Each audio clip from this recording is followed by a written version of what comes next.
Let's begin our story in a school where a student named Lu Sheng, our protagonist, wakes up from his teacher's scream. While his classmates were making fun of him, his teacher scolded him because he didn't do anything but sleep in class. His teacher reminded him that there were only 200 days left before their final exam, yet he didn't seem prepared. The teacher added that if he continued his laziness, even if he applied as a construction worker, no one would accept him because the lowest health status standard for a construction worker is 0.8. Some students jokingly told their teacher not to force Lu Sheng and let him sleep. The blonde-haired student let them know that Lu Sheng's health status was only 0.7. While holding the book, the teacher sighed and shook his head. He didn't see any effort on Lu Sheng's part and dismissed the class. As the students got up to prepare to go home, a chubby student named Liu Kaiming, one of his few friends, approached him. Liu Kaiming asked him if he had had a bad dream. Lu Sheng nodded and informed him that his nightmare was depressing, in a neglected field inhabited only by monsters. Lu Sheng explained that his mental state had dropped drastically, and his health status had dropped to 0.02 just because of a nightmare. In order to recover what he lost, he had to take a lot of medicine and train until he died.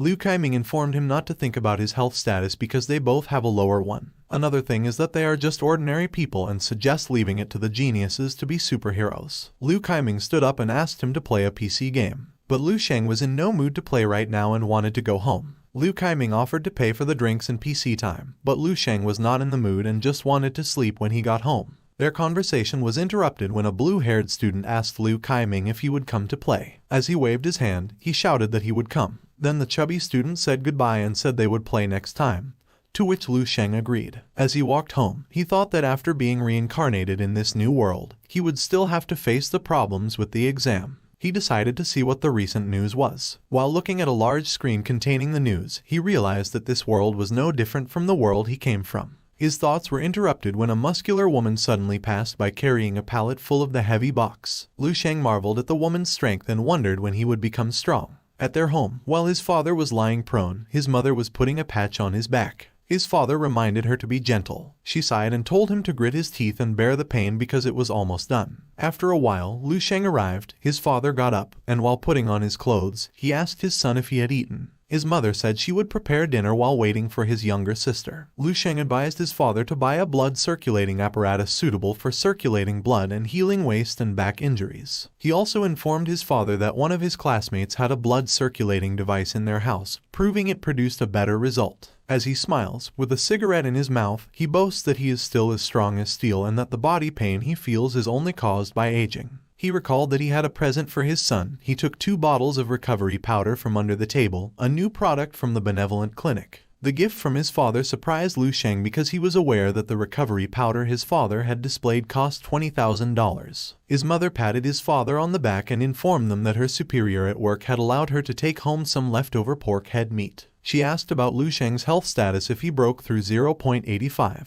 Unbeknownst to them, Lu Sheng's only health status was 0.7. His mother added that his younger sister has a 0.9 health status. According to the news, the passing point in the high school level exam will be increased by 0.01. Lu Sheng replied that he knew and then went straight to his room.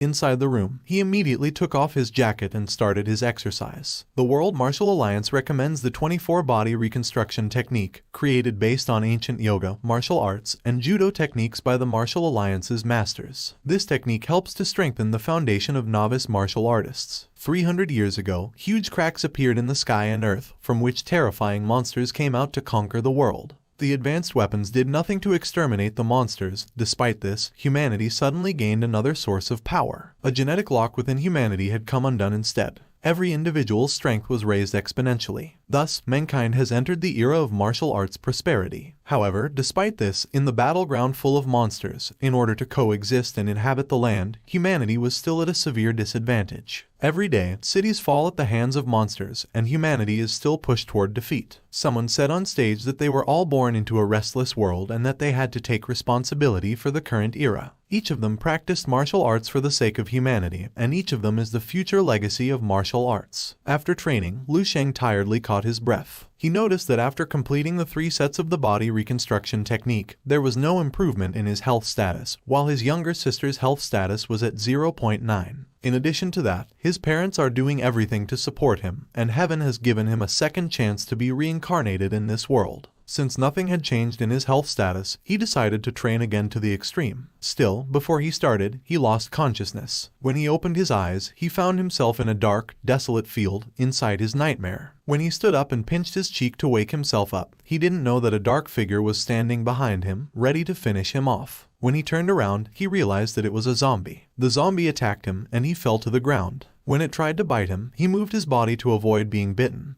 then kicked him in the chest. When the zombie was sent away, he picked up a rock and beat the zombie. While catching his breath, he realized the zombie's weakness was their head. When he stood up, a dark aura came out of the zombie that was absorbed by his body. Then he saw the memories of the zombie when it was still human. He was with a friend on a beach while happily talking. Then he was at base number 1359's Defense Corps training, and a sergeant called him YH48594. Next was their strict training while being instructed by the sergeant. The last memory that was shown was when they were attacked by evolved monsters. Lu Sheng couldn't believe he had obtained the zombie's memory after finishing it. While confused by what was happening, a zombie attacked him again from behind. He immediately felt it. With just one attack, the zombie's head separated from its body. A blue aura emerged from his body, and his eyes seemed to spark with yellow lightning. He couldn't believe what he had done and realized that he had absorbed not only memory, but also their strength. Looking at his hand, he felt he got a lifetime's worth of experience just by finishing off a zombie. But still, it was just a dream. But even though it was a dream, he felt that everything that was happening and that he was seeing was real. While wondering, the base number 1359 suddenly penetrated his memory. He decided to look for the base, which may have something to do with his dream. A while later, he absorbed another zombie. But it was just an ordinary one, and he didn't get any other abilities from it. Suddenly, the world he was standing in shook, and he woke up to reality. The reason why he woke up was because of the scream of his younger sister, Lu King. She calls his brother to eat and tells him that until when he will be lazy. When he opened the door, his sister noticed the sweat all over his body. So she said not to make excuses to her that he worked out while sleeping. Lu Sheng scratched the back of his neck and said he just took a nap. His sister noticed the abs on his body, then turned around and reminded him to go out and not make their parents wait for him. While leaving, Lu King wondered when his brother became muscular and assumed that his brother was working out. Lu Sheng remembered that when they were young, his sister was close to him. But when they started attending school and received her assessment, her attitude towards him changed. Lu King is a genius with 1.0 health status. Her combat ability is over 100. She could receive an offer at a prestigious martial arts university anytime with her status. In the case of Lu Sheng, he was a useless older brother. When he looked in the mirror, he was surprised to see his muscular body. He felt full of energy, and not only that, he also remembered all the memories he obtained from zombies, including their various combat techniques. He couldn't believe he could bring what he had obtained from his dreams to reality. When he went to the dining table, he immediately ate. When one bowl of food was finished, he again asked for another one, much to the surprise of his family. When he saw his family's reaction, he took back what he said. But his father would not let him go hungry in their own home, so he took the bowl from him and handed it to his wife to refill. His father patted him on the shoulder and informed him that it would be like that when he became a teenager. He adds that he would get some tonics and nourishing ingredients the next day. His sister belittled him because she knew Lu Sheng's health status was only at 0.8.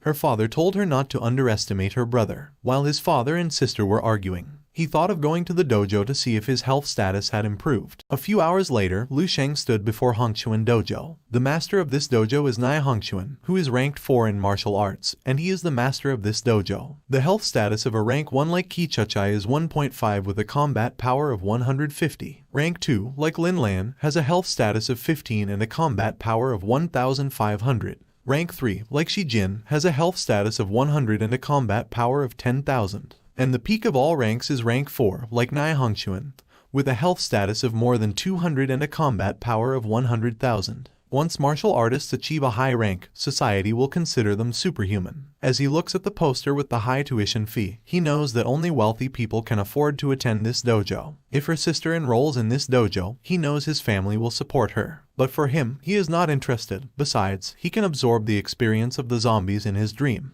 A staff greeted him and asked if he would register for a martial arts enrichment class. He politely replies that he has just come to check his health status and combat power. The staff noticed he was not from a wealthy family based on his appearance and without the instructor assisting him. The staff politely pointed out where the assessment room was and offered assistance. But Lu Sheng didn't want to disturb her. Besides, he knew how the machine worked. When he arrived at the assessment room, he placed his right hand on the top of a glowing ball. In a few seconds, the result of his health status came out with a 0.963 result. He was so happy that his health status increased to 0.2 in just an hour of sleep, and he was about to catch up with his younger sister. Next, he wants to try his combat ability. He placed his right palm in front of a test subject, and a blue aura emerged from his body. He closes his eyes and remembers the experience of the two zombies that are carved into his mind. He steps forward and releases a massive blow to a test subject. He waited for the result, and in a few seconds, his combat result reached 113. He was amazed and couldn't believe his improvement. He thinks that if he sleeps for 8 or 10 hours, he will be reborn as the world's strongest martial artist. In his room, his eyes wide with veins, he was so frustrated that he couldn't sleep when he wanted to. He turned on the lights and decided to work out to stabilize his health status. He tries to do the training he knows but makes a mistake in his move and realizes that a zombie he obtains corrects his movement.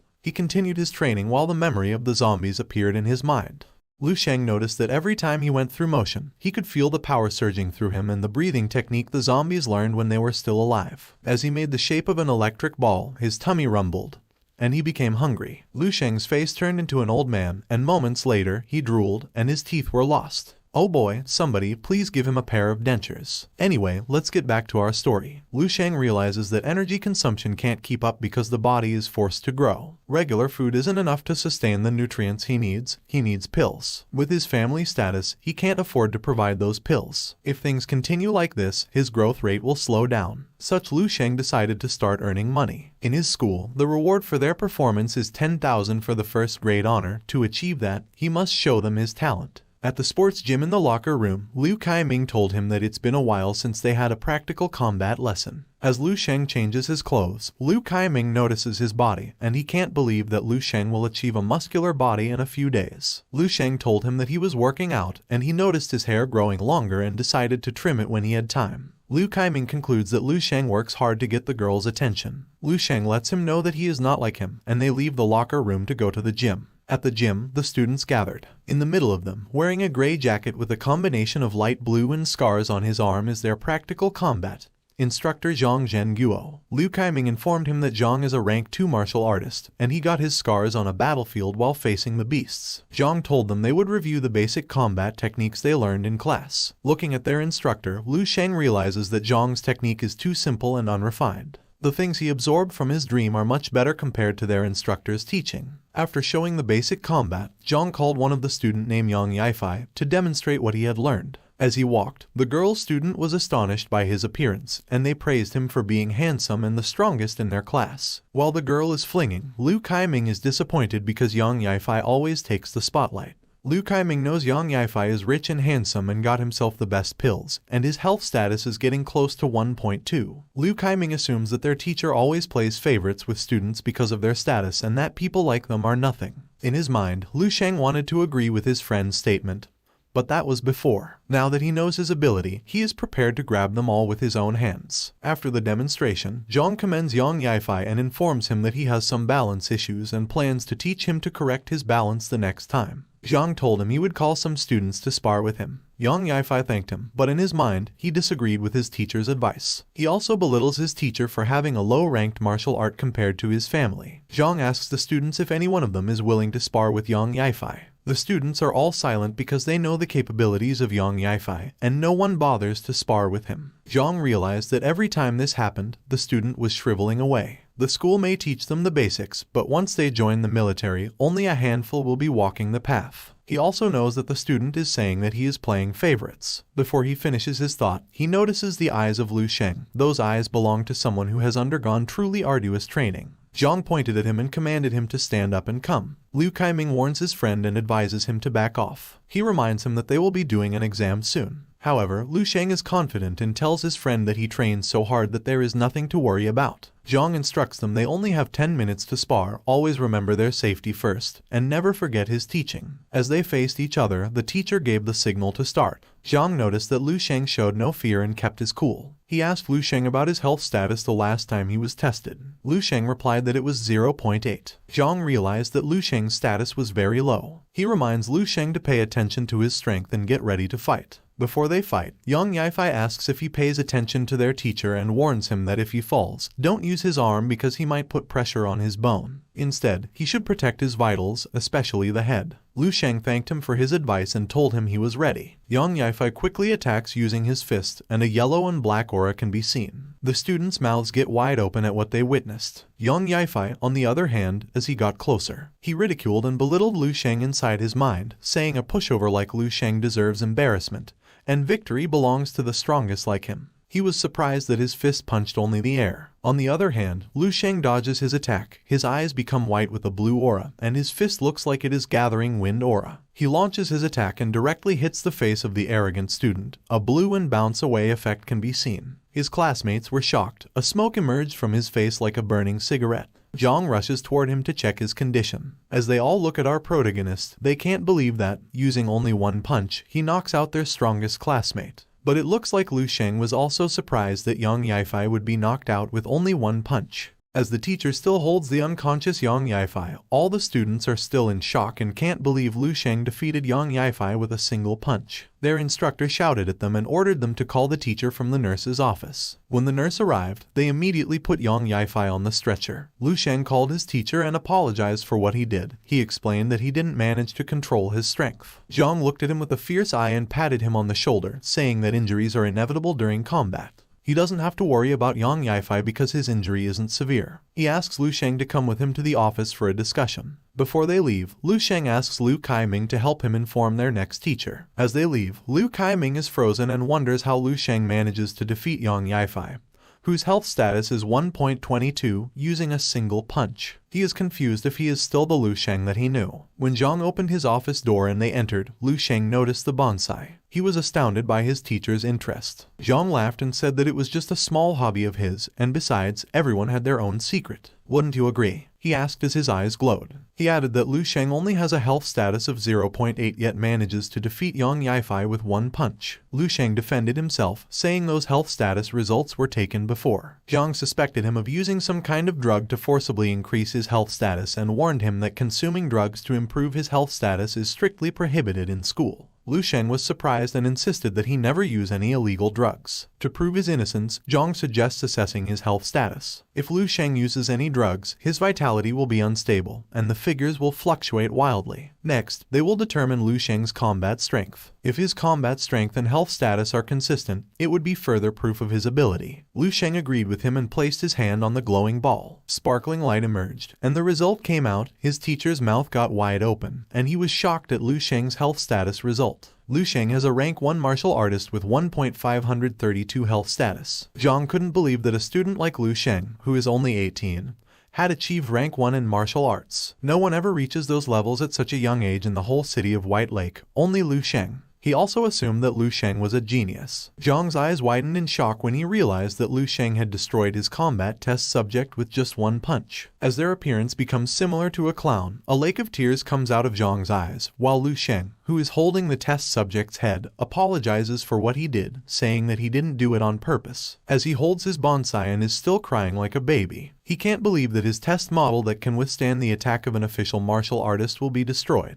Now Zhang realized Lu Sheng had surpassed the rank 1 martial artist. Moments later, Lu Sheng, sitting like a shy guy, held a test model's head. Zhang asks him when was the last time he tested his health status. Lu Sheng informed him that it had been almost half a month since he last took the assessment. Zhang was astounded by what he discovered and inquired whether Lu Sheng had a master or was the descendant of a noble clan. Lu Sheng clarified that he was from an ordinary family and had no master. The reason behind his rapidly increasing health status was a secret. As he stands, he is still speechless at Lu Sheng's health status, surpassing a rank 1 martial artist. Zhang only achieved rank 2 in his old days after working hard for many years and entering the military. When he stepped onto a battlefield, that's when he realized that it was impossible for humanity to defeat monsters. In the face of such a powerful monster, humans are such small and weak creatures, and the only ones who can defeat those monsters are those groups of people who are monsters in their own right. As he sighs, Zhang informs him that he is more than qualified to be in the school's gifted class, given his current results. They can provide him with guidance from the best teacher. Lu Sheng didn't accept his offer and wanted to remain in his current class. Zhang insists and wishes to provide him with the best guidance from the school. Since Zhang keeps insisting, Lu Sheng asks him a favor. He wanted to apply for a martial arts scholarship and hoped the school would allow him a more flexible schedule. As he wrote the student request, Zhang realized Lu Sheng lacked financial assistance and free time. Zhang told him he would submit an application for his special scholarship that would grant him $30,000. Zhang added that he would bring Lu Sheng's request to the office. The teacher lent him a black martial arts card with at least $100,000. Lu Sheng thanked his teacher, and the teacher responded that he should keep up the excellent work. Zhang then gives him permission to leave. As soon as the door shut, Zhang was ecstatic about what he had discovered. He wanted to keep it a secret from the other school until the national examination, because Lu Sheng is their school's secret weapon. As he stood, he was so excited to tell the higher-ups about Lu Sheng. After so many years, they have finally found someone capable of getting to this strange place. Wait. What is this place? I'm also curious. Anyway, let's get back to our story. A few hours later, in a shop, a nourishing tonic called Orchid Heart was recommended by an attendant to the mother and daughter. This tonic can stabilize a person's health status after it reaches 0.8. It's exclusively for female martial artists and costs $30,000. The mother and daughter did not think twice, immediately bought the tonic, and happily left. As Lu Sheng looks into the two, he realizes that even if his parents work day and night tirelessly, they can only afford a $3,000 nourishing. Strong martial artists can earn more money and become rich, supporting their nourishing needs. In her sister's case, Lu Sheng burdens her by taking a portion of their meager resources despite the fact that she is a genius who can change her destiny. Lu Sheng not only can't accept his mediocrity but also doesn't put in enough effort to change his destiny. He only spent his days muddling along aimlessly. When Lu Sheng looks at the two students talking about their PC game, he realized that he was once like them. Like fish trapped in a tank, he longed for the vastness of the boundless sea but was reluctant to part with the comfort and safety of the tank. However, all of this has changed. He broke through the water's surface and discovered the real world beyond that could change his destiny. Looking at the sky, he bowed to himself, saying he would never make a wrong decision. Suddenly, he felt something. All the battle memories he had gathered during this short period had been integrated into a single moment. He decided to advance another step in his path, become stronger and fight for his wants. A while later, Lu Sheng goes to his dream. A zombie with red eyes attacks him. He used his left arm to block the attack and released his right hand to deliver a mighty blow. The zombie got knocked to the ground, and he obtained it. He realized that it was a martial artist. Despite being a zombie, he can still use his combat techniques. He decided to continue his venture by going to base 1359. On his way, he faced some zombies and easily defeated them. It didn't take long, and he saw base 1359. Using his feet, he slides down to reach the area. While looking at the big crack in the wall, he couldn't believe it was just a base, not a city. He imagined that Armin, from the attack on Titan, destroyed the wall. He climbs the cracked wall. While touching it, he realizes that it has a thickness of at least 20 meters and can't imagine what kind of battle happened to take down a base like this. If the people with more strength and more advanced development compared to his world were destroyed by the monster, what else in the real world? He thinks. He noticed a strange structure from afar and assumed it was the base command center. Inside the center, an old zombie with gray hair and gray skin sits with a sword in his hand while his eyes glow. When it released a shockwave aura, he was taken aback and fell to the ground.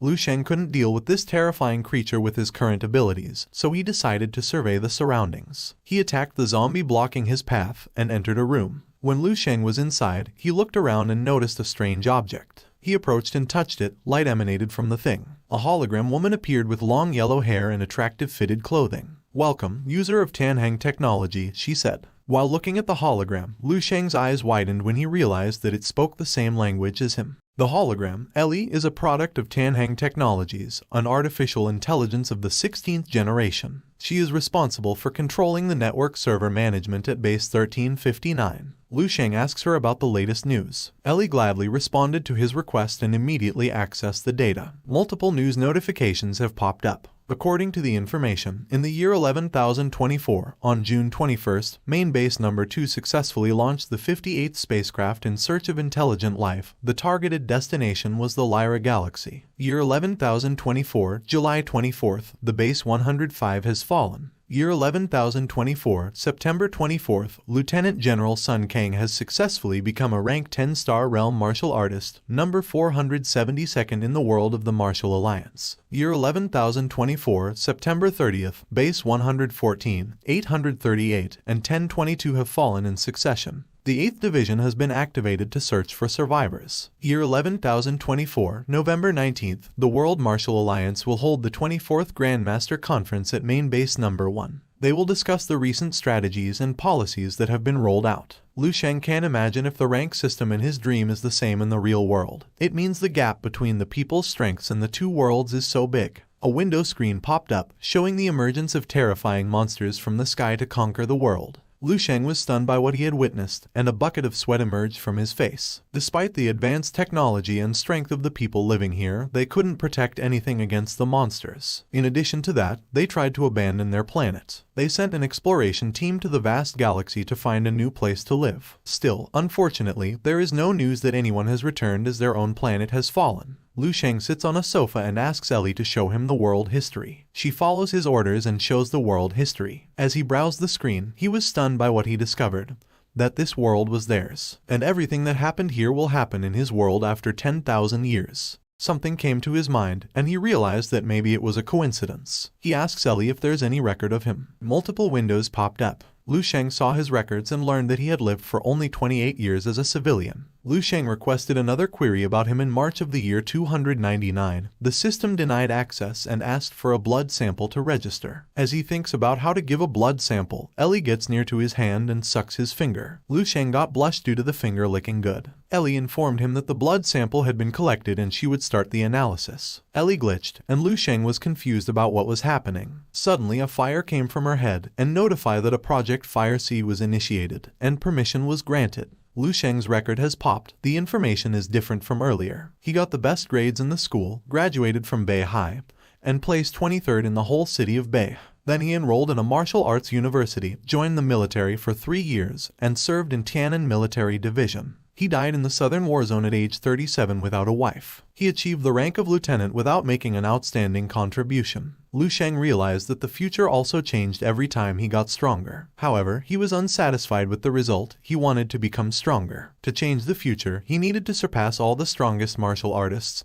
and become #1 in the whole world to save humanity. As he thinks of this, fire surrounds him and his body glitches. Oh my, Lu Sheng, how can you save the world if you get burned? I'm just kidding, guys, that was just an emotion fire effect. The next morning, in the dining room, Lu Sheng's mother noticed his son was not wearing his uniform, so she asked him if he hadn't had a class today. As he pulled the paper from his xiaopao, Lu Sheng informed her that his teacher had permitted him to study at home and that there was no need to go to school. His mother and sister were puzzled because they had never heard about such a thing. After eating, Lu Sheng told his mom he would return to his room to train. As he leaves, King notices the sudden change in his brother. He is not the fool she knew before. He becomes more mysterious. Upon entering his room, Lu Sheng's phone rang. He answered it, and from the other line, Zhang informed him that his scholarship money had been released. He invites Lu Sheng to come to school to collect the money. On the other hand, Lu Sheng told him he had no time to waste and couldn't explain it to him right now. Then he ended the call and went back to his training. As he sat in a lotus position, Lu Sheng persisted in becoming more vital to changing the future and showing his talent to the people when he reached the peak. Moments later, Lu Sheng went to base 1359 and asked Ellie to pull up all the cultivation methods, reflections, and notes about martial arts that he could access with his perms. Ellie followed his command, and in a few seconds, multiple screens popped up with 465,751 results. Lu Sheng couldn't believe that the result was too many, so he asked Ellie to filter out the most valuable techniques that were suitable for rank 1 martial artists. Ellie quickly followed his order, and as a result, only the 3 best methods remained. The first technique is the Stellar Body Refining Technique. It was created by Wang He, a rank 2 powerhouse from the World Martial Alliance. Second is the Natural Breathing Technique, developed by Yang Yizhu, a rank 2 powerhouse from the World Martial Alliance. The last method is the Visualization Technique, created by Duan Yifeng, a rank 2 powerhouse from the World Martial Alliance. All of them are incorporated into Project Fireseed. In Lu Sheng's current world, the highest level of a martial artist is ranked 9. But in this world, or 10,000 years later, they reached the 11th rank. Lu Sheng was very thankful. Because of what people learned in this world, they managed to preserve it. He starts concentrating on practicing stellar body refining techniques. In this technique, his cells, blood, and inner body were transformed into a much more powerful one. His defense and strength became unimaginably strong. After successful refining, he sweats a bucket of beer and chases the woman. What I mean is his breath. By the way, he realized that the effect of this stellar body refining technique was 1,000 or even higher than the one he had practiced from the beginning. He didn't waste time and practiced the second technique, called the fire breathing technique. As he does this technique, flame surrounds him, and when he opens his eyes, he breathes like a dragon. Lu Sheng felt countless flames burning within his body. Even his blood was boiling. Now there is only one remaining technique, the crystal visualization technique. He sits in a lotus position and cultivates. Soon he went into his mind and saw his unconscious body floating. He approached the unconscious body and kicked it in the head because he didn't understand this technique. He sighed and gave up, and decided to figure out this technique slowly. Lu Sheng wakes from his dream, and I'll huff, and I'll puff, and I'll blow, blow, blow. Oh my, chinny chin chin, get out of my head. Anyway, let's get back to our story. Lu Sheng felt so exhausted and didn't know how it happened. Besides, he is just sleeping. As he looked into his arm, he felt like he was stinking and realized that the impurities became sweat and forcibly came out of his body due to the new technique he had learned. Lu Sheng decided to take a bath, and as he held his nourishing tonic, he planned to get his scholarship money and make a precious elixir and tonic he discovered in his dream. The elixir and tonic that he intends to create can not only boost a person's abilities, still, they can also change the pharmaceutical trajectory of the entire world. A few hours later, at Bay High School, Zhang gave him the scholarship ATM card and reminded him to give him a heads up the next time he decided not to attend school. As he accepts the card, Lu Sheng politely apologizes to him. Zhang gave him permission to leave and advised him to at least come to school once a week. As he walked out the door, Zhang noticed the massive improvement in Lu Sheng, knowing that just 2 days had passed. Now that he has money, he can create the medicinal prescription he learned in his dream. He will make the muscle and blood strengthening decoction and marrow nourishing pill because this best suits his current health status. Making a medicinal is delicate, so he decided to look for an alchemical lab to rent.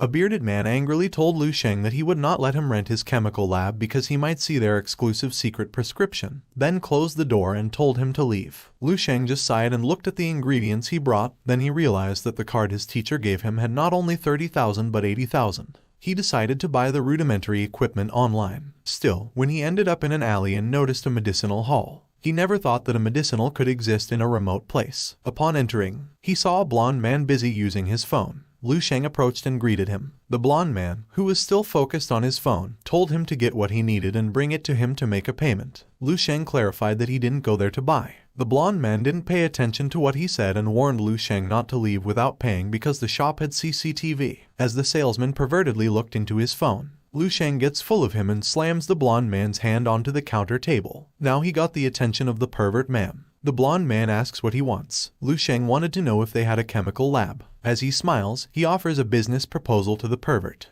Moments later, in front of the chemical lab, before entering, the blonde man reminded Lu Sheng of their agreement of $500 per hour, and that he only had up to 3 hours to rent the alchemical lab. Before the blonde man finished explaining, Lu Sheng took out his card to pay immediately before using the lab. The blonde man was thrilled and even wished Lu Sheng a piece of good luck. Lu Sheng put on the white coat and a pair of gloves to begin the first attempt at making the tonic. He prepared the ingredients and immersed a mutant green-scaled lizard in a water tube to remove its scales and activate its medicinal properties. Then he carefully prepares the other ingredients, and after a while, he successfully made the muscle and blood strengthening decoction. He couldn't believe that he had successfully completed a tonic from 10,000 years in the future in just one attempt. He didn't waste time and drank the tonic to know its effect. After drinking it, he didn't feel anything and tasted nothing strange, so he thought he had failed. But suddenly, his body shook, and he fell to his knees in pain. After a few seconds, he was lying down, catching his breath. The efficacy of the tonic was incredibly remarkable. It filled up the vitality void created by advancing too quickly in an instant. It seems that he gained even more health status than necessary. Despite its potent effect, it doesn't cause any harm to his body. Moreover, on top of massively strengthening his health status, it even has the effects of increasing the density of his skin, shrinking his pores, whitening and moisturizing his skin, and so on. This tonic is the crystallization of all the wisdom in the entire martial arts world, accumulated over 10,000 years. His thoughts were disturbed when he heard a sudden knock on the door. When he opened the door, Lu Sheng asked the time and reminded the blonde man not to disturb him while inside.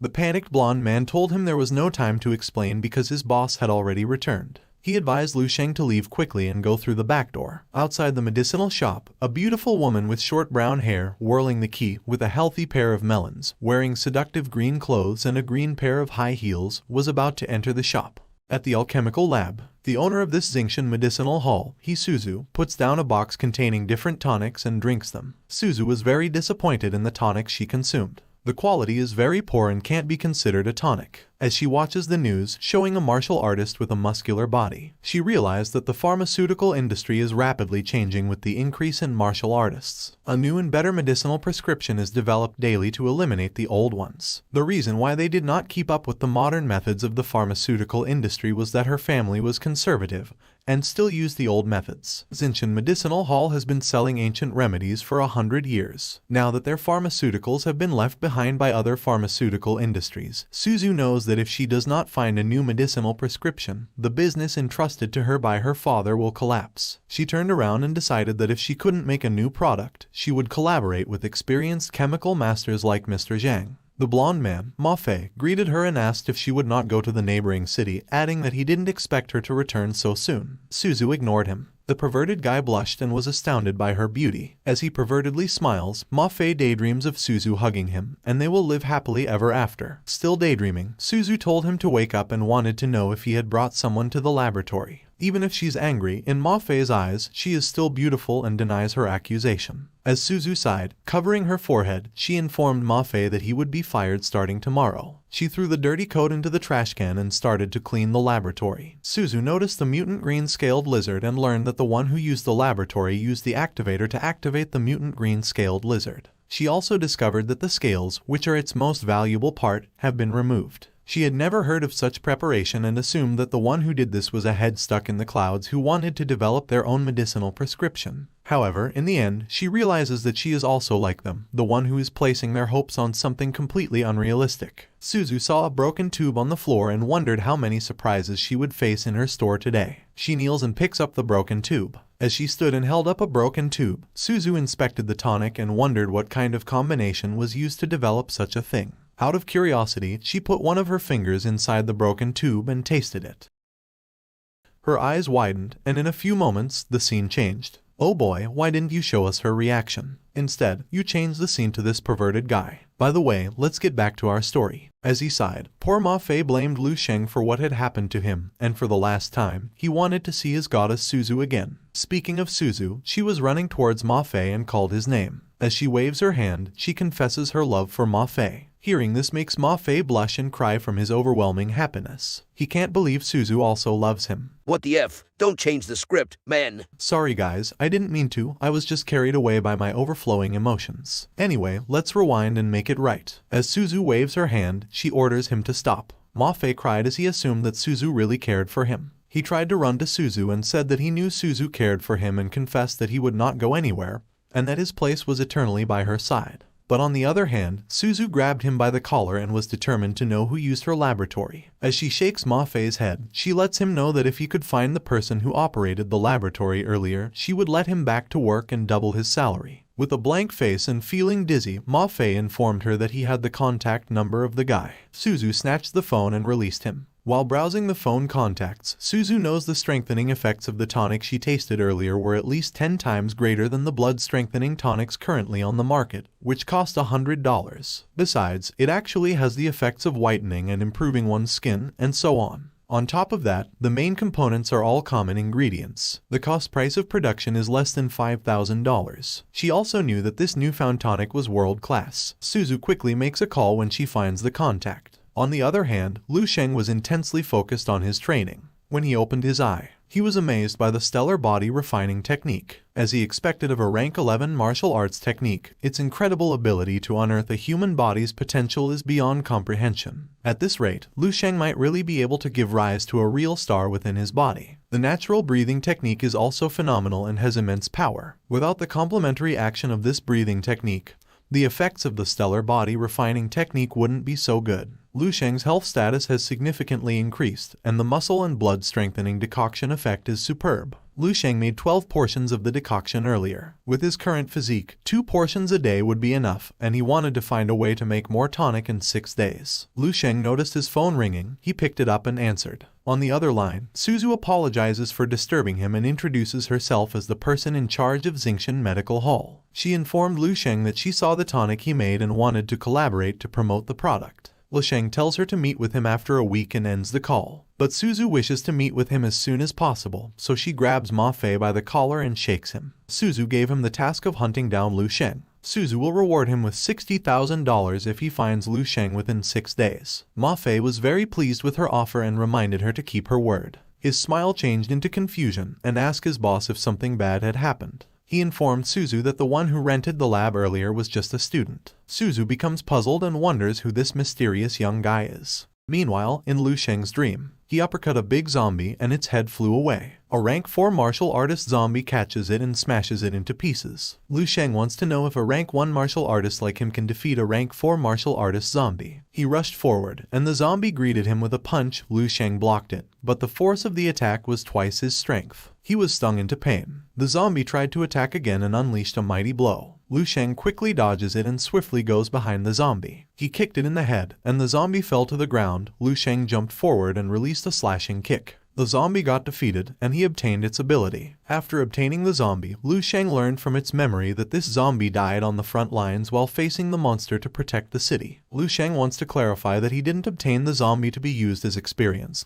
but rather as a human being who has passed on the spirits of their bravery. Lu Sheng realizes this zombie was actually a level 5 martial artist when it was alive. No wonder its punches had so much power. If it were not for the fact that it lacked intelligence and lost an arm, it would be impossible for Lu Sheng to defeat this zombie. It's been almost a week since Lu Sheng learned the stellar body refining art, natural breathing technique, and crystal visualization technique. Aside from that, Lu Sheng's health status has increased rapidly with the aid of muscle and blood strengthening decoction. He also fully grasped the zombie fist's techniques by absorbing its memories. Suppose he integrates the secret technique of the stellar body refining art and the natural breathing technique. In that case, Lu Sheng will be able to exert power several times or several hundred times more than he can usually do. The zombies tried to attack him. Lu Sheng gathered his energy into his fist and unleashed a mighty blow that he called a stellar impact. The earth crumbled, the zombies stumbled, and in a blink of an eye, the scene changed at the front of the dojo. Inside the dojo, Lu Sheng asks the attendant if there is an available assessment room, and he wants to rent a machine. Holding her chin, she smirked and asked Lu Sheng why he had returned. She wanted to know if it was because of the upcoming exam, knowing that the health status isn't something that will increase in such a short time. Scratching his head, Lu Sheng fakely laughed and answered that he wondered if his health status might have increased slightly. In his thoughts, Lu Sheng realized it was his second time this month to assess his health status, knowing that most people only assess their vitality twice a year. Even the schools that are most concerned about their students' grades would only perform monthly assessments. The attendant told him room 206 was still available and wished him luck.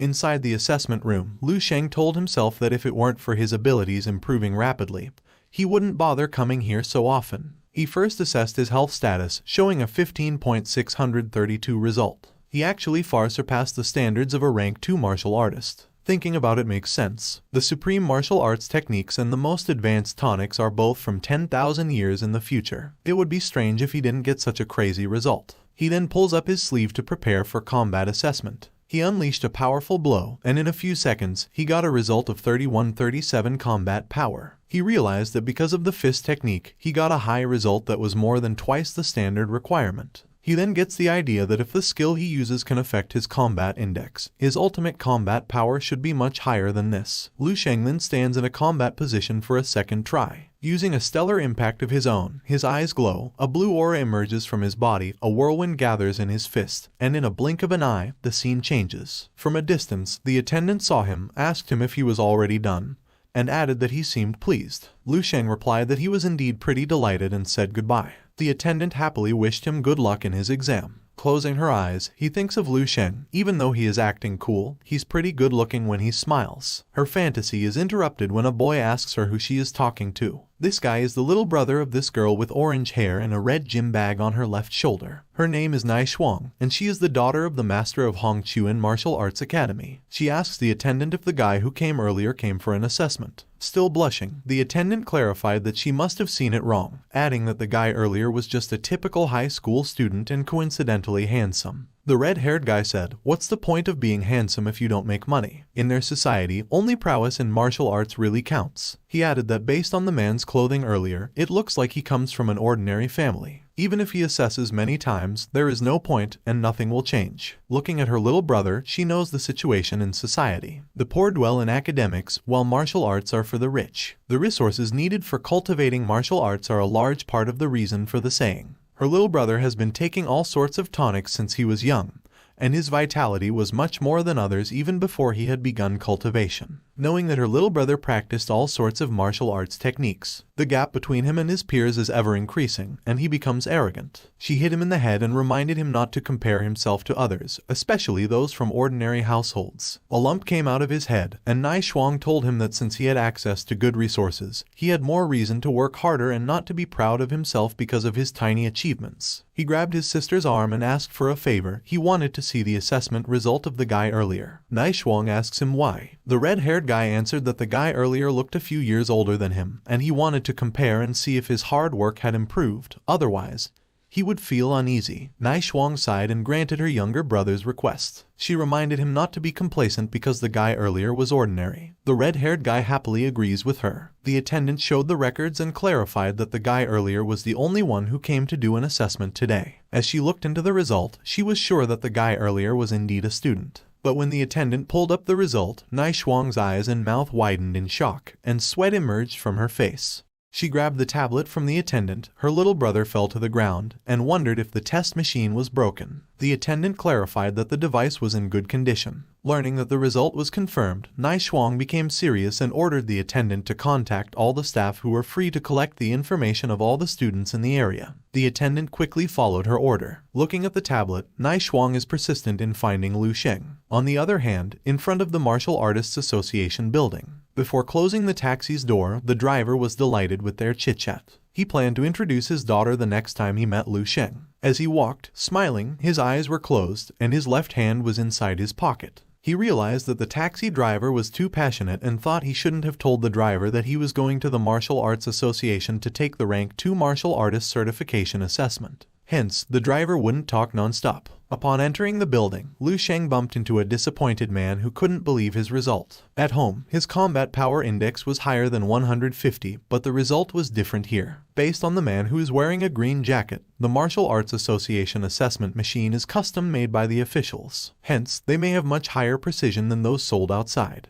Hearing this information makes Lu Sheng excited. He can finally get a definitive grasp on his true abilities. At the front desk receptionist, Lu Sheng asks the receptionist where he should go for the martial artist certification assessment. The receptionist informed him that he needed to fill out a form and then go to room 5203 for the test. A while later, holding his record before entering the room, Lu Sheng didn't expect the martial artist certification assessment queue to be too long. As he lined up, he felt he would consume much time just to get a certification. His attention went to the two men when he suddenly heard what they were discussing. The guy in green asked his companion if he saw the pretty girl and wondered if she would take an assessment too. The guy in yellow confirmed that the girl was there for certification and felt amazed, knowing that the girl was only young yet dared to take a martial arts certification. Aside from the fact that she was pretty, he assumed she also had an extraordinary ability. Lu Sheng noticed that most people in the room were around 25 years old. He didn't expect to see a martial artist younger than him take an assessment certification. A man with gray hair was shocked to see a huge man entering the door. The big man goes directly inside without even lining up, and the people around him get confused and shocked, and their mouths widen. A man holding his form, wearing a combination of white and blue outfits, declared happily that today was the day he would step onto the path of a martial artist. His partner was very proud and cheered for him. Then suddenly, a big finger pushes him to the side. His mouth widened, sweat emerged from his face, and his eyes wanted to get out of his head. Everyone in the room gets the big man's attention, and the other person takes a photo of him. The girl confronted him and informed him that it was a first-come, first-served situation, and she ordered him to get in line. Holding the form of a big man, Zhao Chengfeng, the examiner let them know that the giant man had the right to go first because he was going for the Rank 3 Martial Artist Certification Assessment. She gets stunned by the information, and her partner spits a lake of blood. The pretty girl is surprised, and other people's mouths widen. But Lu Sheng was unfazed because he knew that strength is what reigns supreme in the world of martial arts. The strong will get to enjoy all sorts of privileges. The staff ordered Zhao Chengfeng to step forward for the health status assessment. As Zhao Chengfeng prepares to test his vitality, the girl still can't accept that Zhao Chengfeng skipped the line, knowing that it is not yet confirmed that his health status is really ranked 3. When the vitality result came out, it showed a 107 health status. They were astounded and realized that Zhao Chengfeng had even surpassed the requirement. Next is the combat power assessment. Zhao Chengfeng unleashed a mighty blow, and the impact forced the applicants to fall to the ground. The pretty girl remained in her position. But on the other hand, Lu Sheng was still unfazed. The examiner opened his left eye and announced the result. Zhao Chengfeng gets a 10,831 combat power index. The examiner was impressed and congratulated him. He informed Zhao Chengfeng that he will now hold rank 3 martial artist certification from the Bay City Martial Arts Association and receive a monthly cultivation allowance of $30,000. Zhao Chengfeng looks back and notices 2 people who remain intact in their positions. The pretty girl still couldn't believe the power of Zhao Chengfeng's punch. The punch he made earlier could knock out a rank 1 martial artist. Lu Sheng stepped forward and voiced his thought, saying, "Is that the standard of a rank 3 martial artist?" The pretty girl gets puzzled and wonders what Lu Sheng means by what he said. She also notices Lu Sheng staying firm in his position during the impact. Lu Sheng approached the examiner and asked him if he could go next, adding that no one was in line. The examiner gets interested in him, thinking this kid can still be so calm after seeing the powerful punch just now. He approved Lu Sheng's request and reminded him to not be nervous and keep his heart rate regular. The result came out, showing a 15.7 vitality. The examiner was dumbfounded, and the people who had witnessed the result were stunned. They can't believe that a student has a high health status, and they assume tonics flow through his veins. From a distance, Zhao Chengfeng couldn't imagine that an 18-year-old possessed the requirements for a rank 2 martial art. Before testing his combat power, the examiner reminded him to relax and that he could try his combat power as many times as he liked. Lu Sheng thanked him and clarified that one was enough. Multiple colors of energy emerge from his body, and a blinding light can be seen from afar. The glass from behind gets shattered due to the impact from his punch, and again and again and again, their mouth gets wide open. Our protagonist gets a combat power index of 15,709.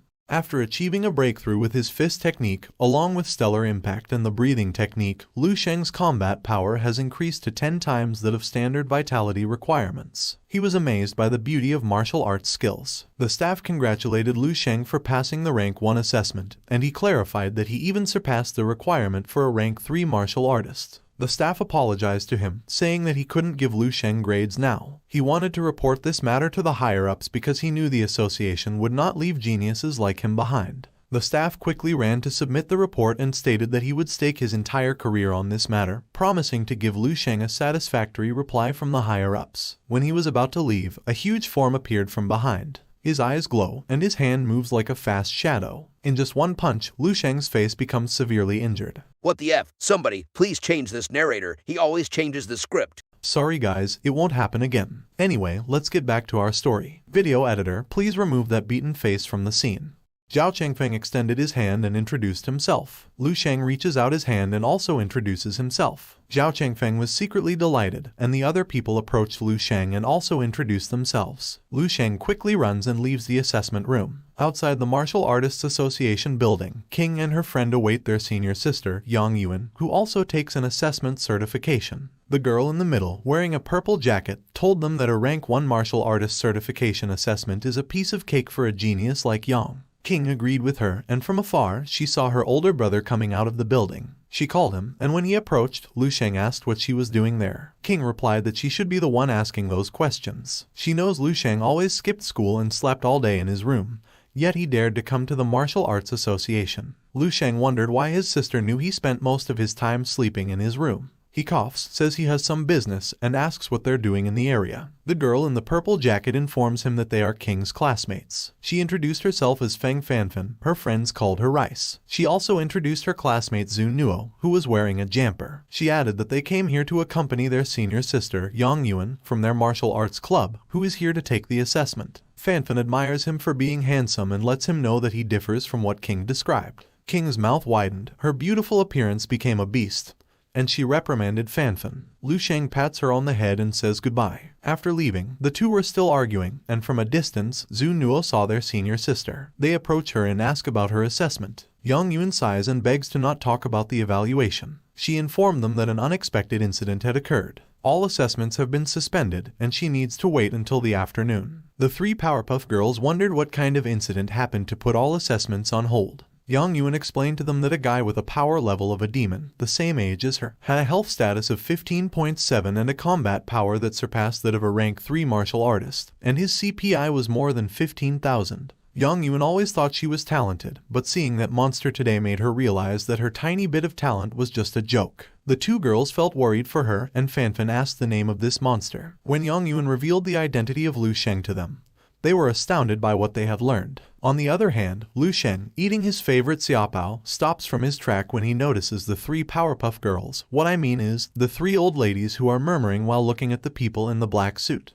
Based on their murmur, those guys in the black suit were from the Hongchuan Martial Arts Academy and were looking for someone. They wondered who was the unlucky guy who invoked the ire of the Hongchuan Martial Arts Academy. Looking at his phone ringing, Lu Sheng realized that Hongchuan was the place where he had taken his assessment. He ignores the call from Ma Fei. After all, every medicinal prescription from the future could easily fetch him massive riches. However, he has to investigate further before he decides if they deserve to be the ones he works with. At their home, Lu Sheng quickly went to sleep and went to his dream. He activates the hologram and asks Ellie to show him his biography. Information about him had popped up. He read it and learned that he had become a level 2 martial artist at the age of 18, which shocked the whole city of Bei. He participated in the Dongning Province Prodigy Training Camp upon the recommendation of the Bei Martial Arts Association. He was ranked among the top 20 in the training camp. Lu Sheng graduated from Dongning Martial Arts University 3 years later and entered the military. He retired honorably as a captain 5 years later and founded the Sacred Martial Arts Academy with Bei City. He was promoted to rank 6 martial artist at the age of 45. He attempted to be promoted to rank 7 master at the age of 50 but failed.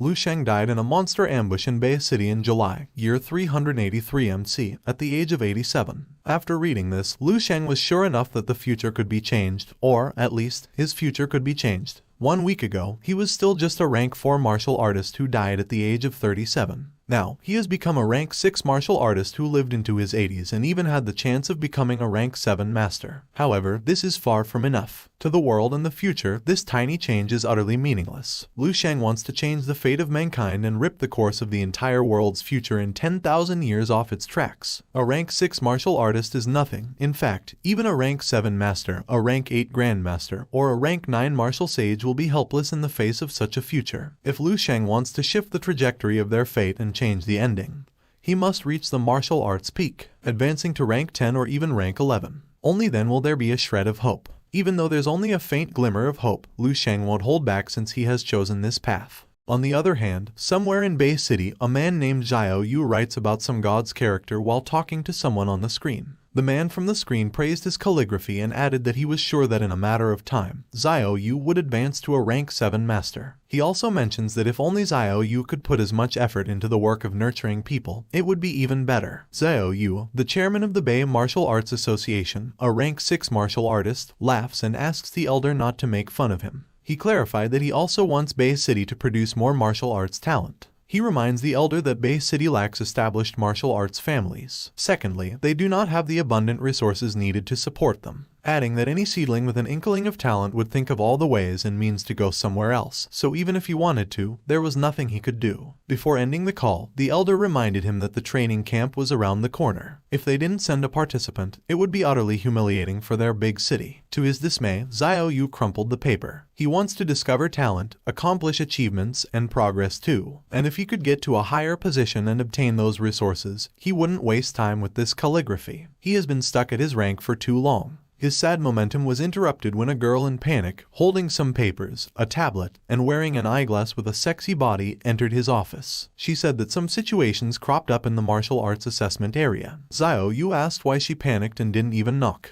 The secretary apologized and informed him that the examiner had just given her very important news and explained about Lu Sheng. He quickly snatches the tablet from her and asks for the recordings. Looking at the record, he explained that Lu Sheng has a perfection stage fist technique. For someone his age to have polished a fist technique to the perfection stage, there wouldn't be more than 10 people in the world on par with him. Upon realizing what he said, he knows that even with a perfection stage fist technique, it's impossible to achieve a combat power of 15,000 with a health status of only 15.7. After all, a perfection stage fist technique would buff one's combat power at least twofold. The secretary gets blushes when Xiao Yu lifts her up. He was so happy that 1 in a billion gifted martial artist had appeared in Bei City. As she was swayed by Xiao Yu, she asked what the gifted martial arts meant. He explained that among cultivators, some are endowed with extraordinary gifts. They are capable of awakening supreme power that's beyond the imagination of regular people. After awakening, they will see a significant surge in their health status and obtain unique talents. Some will have shockingly explosive power, while others become as fast as electricity. They are known as gifted martial artists. He quickly wore his red suit and planned to go to Lu Sheng's house to greet and thank Lu Sheng's parents for giving birth to such a gifted son.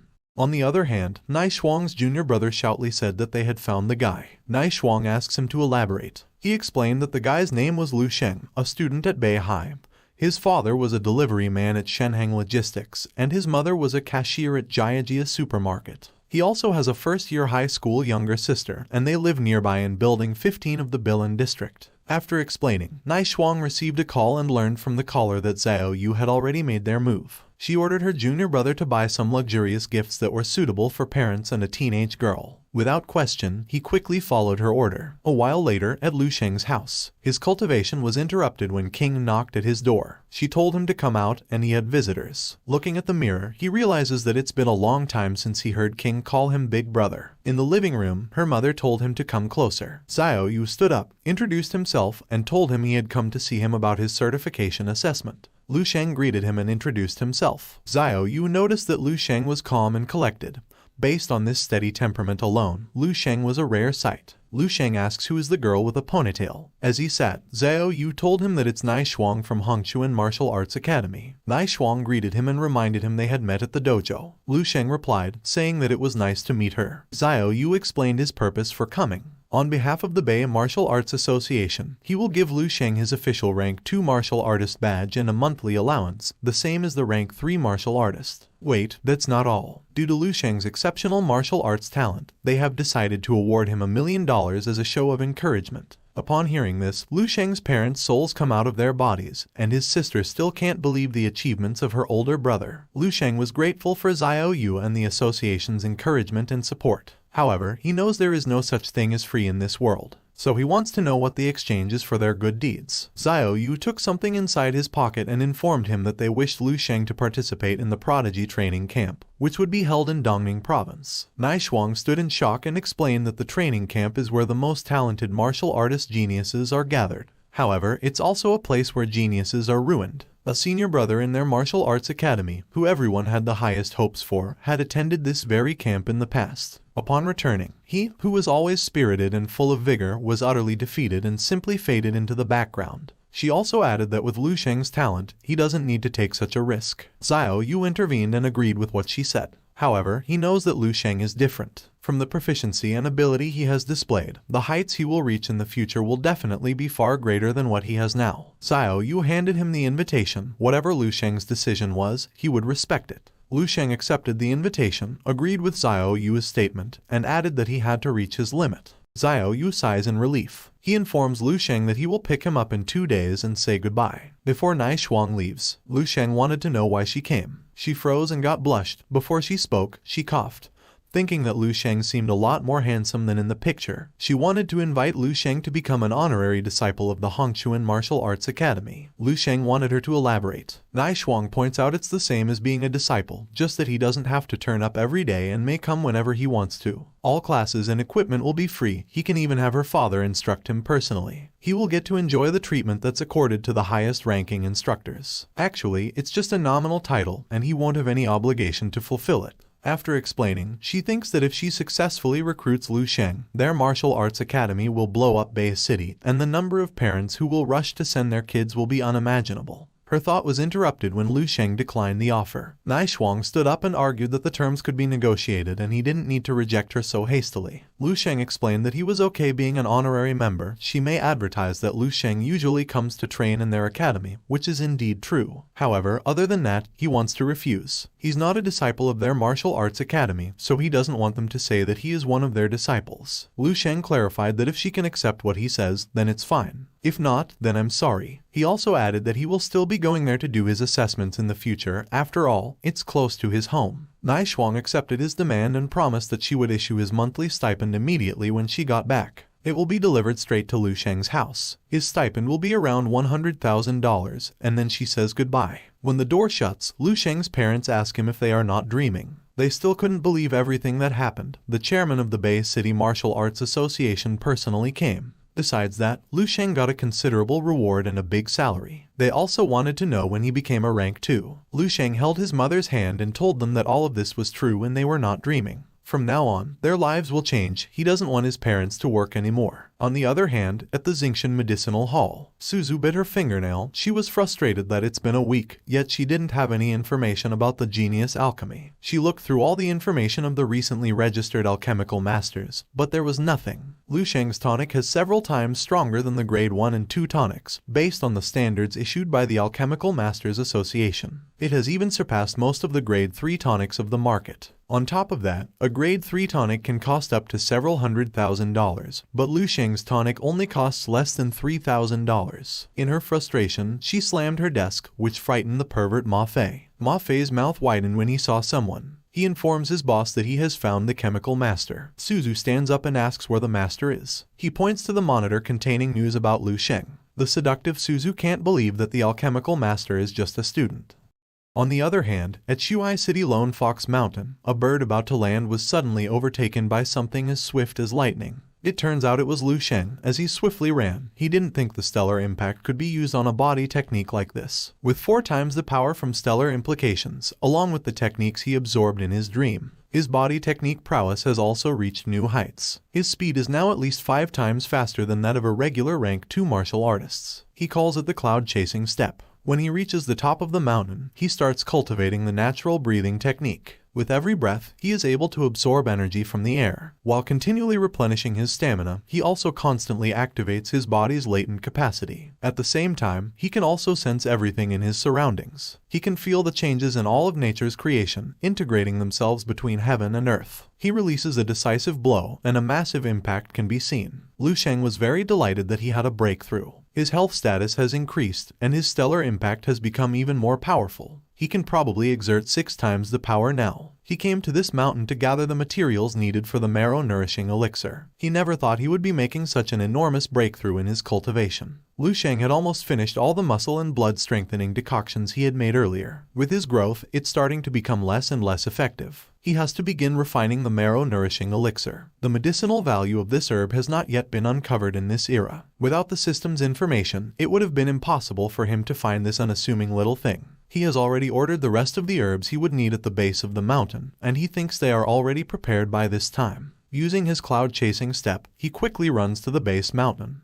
A moment later, at the base of Lone Fox Mountain, Lu Sheng approaches a man who is wearing green clothes and tells him that he is the one who ordered some herbs. Lu Sheng wanted to know if the herb was ready for pickup. The vendor greeted him and informed him that all his orders were gathered and he didn't have to worry. As he analyzes the herbs, the man tells him that all of the herbs are very fresh and mature enough to be used. Lu Sheng took out the money and informed the vendor that he would get 10 pieces. Based on what they agreed earlier, each piece was $500. He intended to hand over the payment, but the vendor said not to be impatient and clarified that it was not $500 a piece but $1,000. He also adds that he needs to buy all the medicinal herbs. Lu Sheng looks at the vendor and thinks for a moment. He asks what the vendor means. Knowing Lu Sheng was not from Shuhai City, the vendor told him he needed to play according to their rules. Behind the vendor are his comrades, who are grimacing for the new victim. While the man in the orange sando is warming up his fist and the man with the knife is licking his dagger like a peanut, the vendor asks Lu Sheng if his parents didn't teach him that when he is outside, he should acknowledge defeat when he has to. Seeing that the goons were trying to force him to buy their goods, Lu Sheng released his aura and looked at them confidently. As the vendor steps backward, he warns Lu Sheng not to pull anything and informs him that they are all ranked 1 martial artist. There is no surveillance camera in the area, so even if he calls the police, they won't believe an outsider like Lu Sheng. As the goons rush forward and the vendor advises him to be a good boy so he won't get beaten to a pulp, Lu Sheng puts his hand at the boulder and smash it with a little force, resulting in the boulder cracking.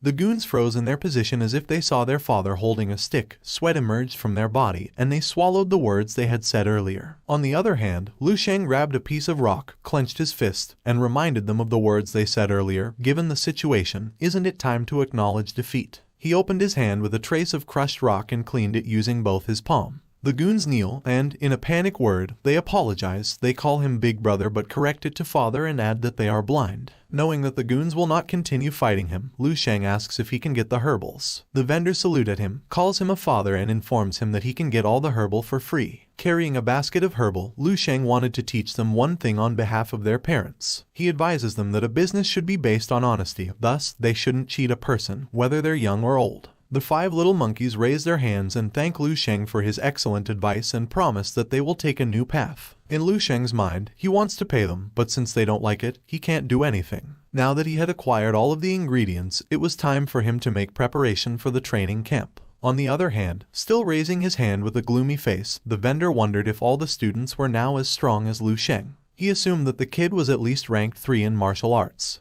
The other day, Lu Sheng got off the military vehicle upon arriving at the Dongning Province Prodigy Training Camp. He looked around, continued walking, and thought the training camp was like an army base. He saw the badges of other participants and wondered if they were supposed to wear those. He recalled that his mother put his badge to display in their house, and he forgot to bring it here. One of the guards approaches him and asks where he comes from and why he is alone. Lu Sheng informed the guard that he was from Bay City and something come up, so he was late. The girl in pink informs the guy in yellow that the representative from Bay City had already entered yesterday, and she wonders why they left Lu Sheng behind. The guy in yellow assumes that the organization might only include Lu Sheng at the last minute. Based on his observation, Lu Sheng doesn't even have a badge. He informs the girl that Bay City didn't send any representative for years, but now they actually sent 2 participants. After seeing Lu Sheng's information, the guard remembered that the chairman had mentioned him earlier. The guy in yellow laugh and make fun of him, saying that Lu Sheng is just someone who has their city association chairman's favor. He goes on to say that being associated with the chairman is even more impressive than being a rank 3 martial artist. He wondered how many gifts Lu Sheng received privately from the Bay City chairman.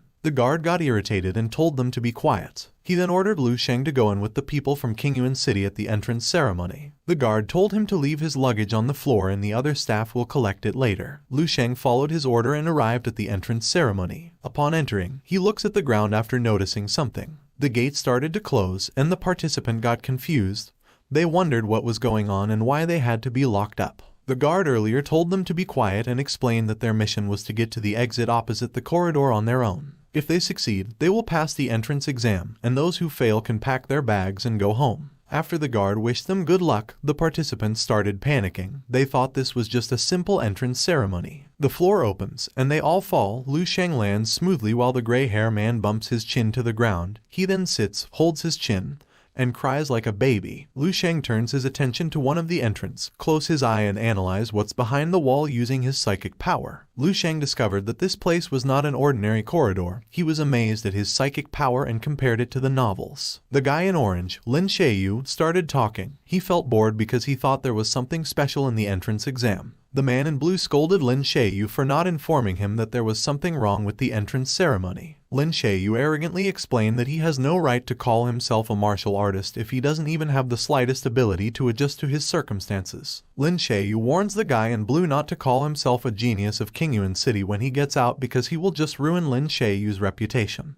The guy in blue got full of him and called him a son of a cat. The blonde girl was trying to stop them and say that they were all from the same city, and it wasn't easy for them to enter the training camp, so they should be united. The most important thing right now is for them to find a way to clear the assessment. Lin Shayu agreed with her and added that the Qingyuan should stand united, and it wouldn't be good if any of them failed the exam. Because this is the Prodigy training camp, Lin Shayu is sure that the entrance assessment isn't simple. He then pointed at Lu Sheng because he was the odd one. He wondered if Lu Sheng would be so kind as to be the first to scout the area. While the blonde girl worrying for Lu Sheng, the guy in blue laugh as he think of baby Lu Sheng like a rat who will fall into the trap. Lu Sheng sighed and told Lin Shayu that he must step aside if he didn't plan to go in. In a mocking tone, Lin Shayu called him a bay kid and praised his confidence. He wished Lu Sheng good luck and told him they would help if he begged for it. With a smirk, Lu Sheng looked at him and stated that only cows and sheep form herds. A predator walks alone. Lin Shayu gets offended. Veins emerge from his eyes, and he asks Lu Sheng what he means. He then pointed his finger at Lu Sheng and threatened that he would kill Lu Sheng for calling him a sheep.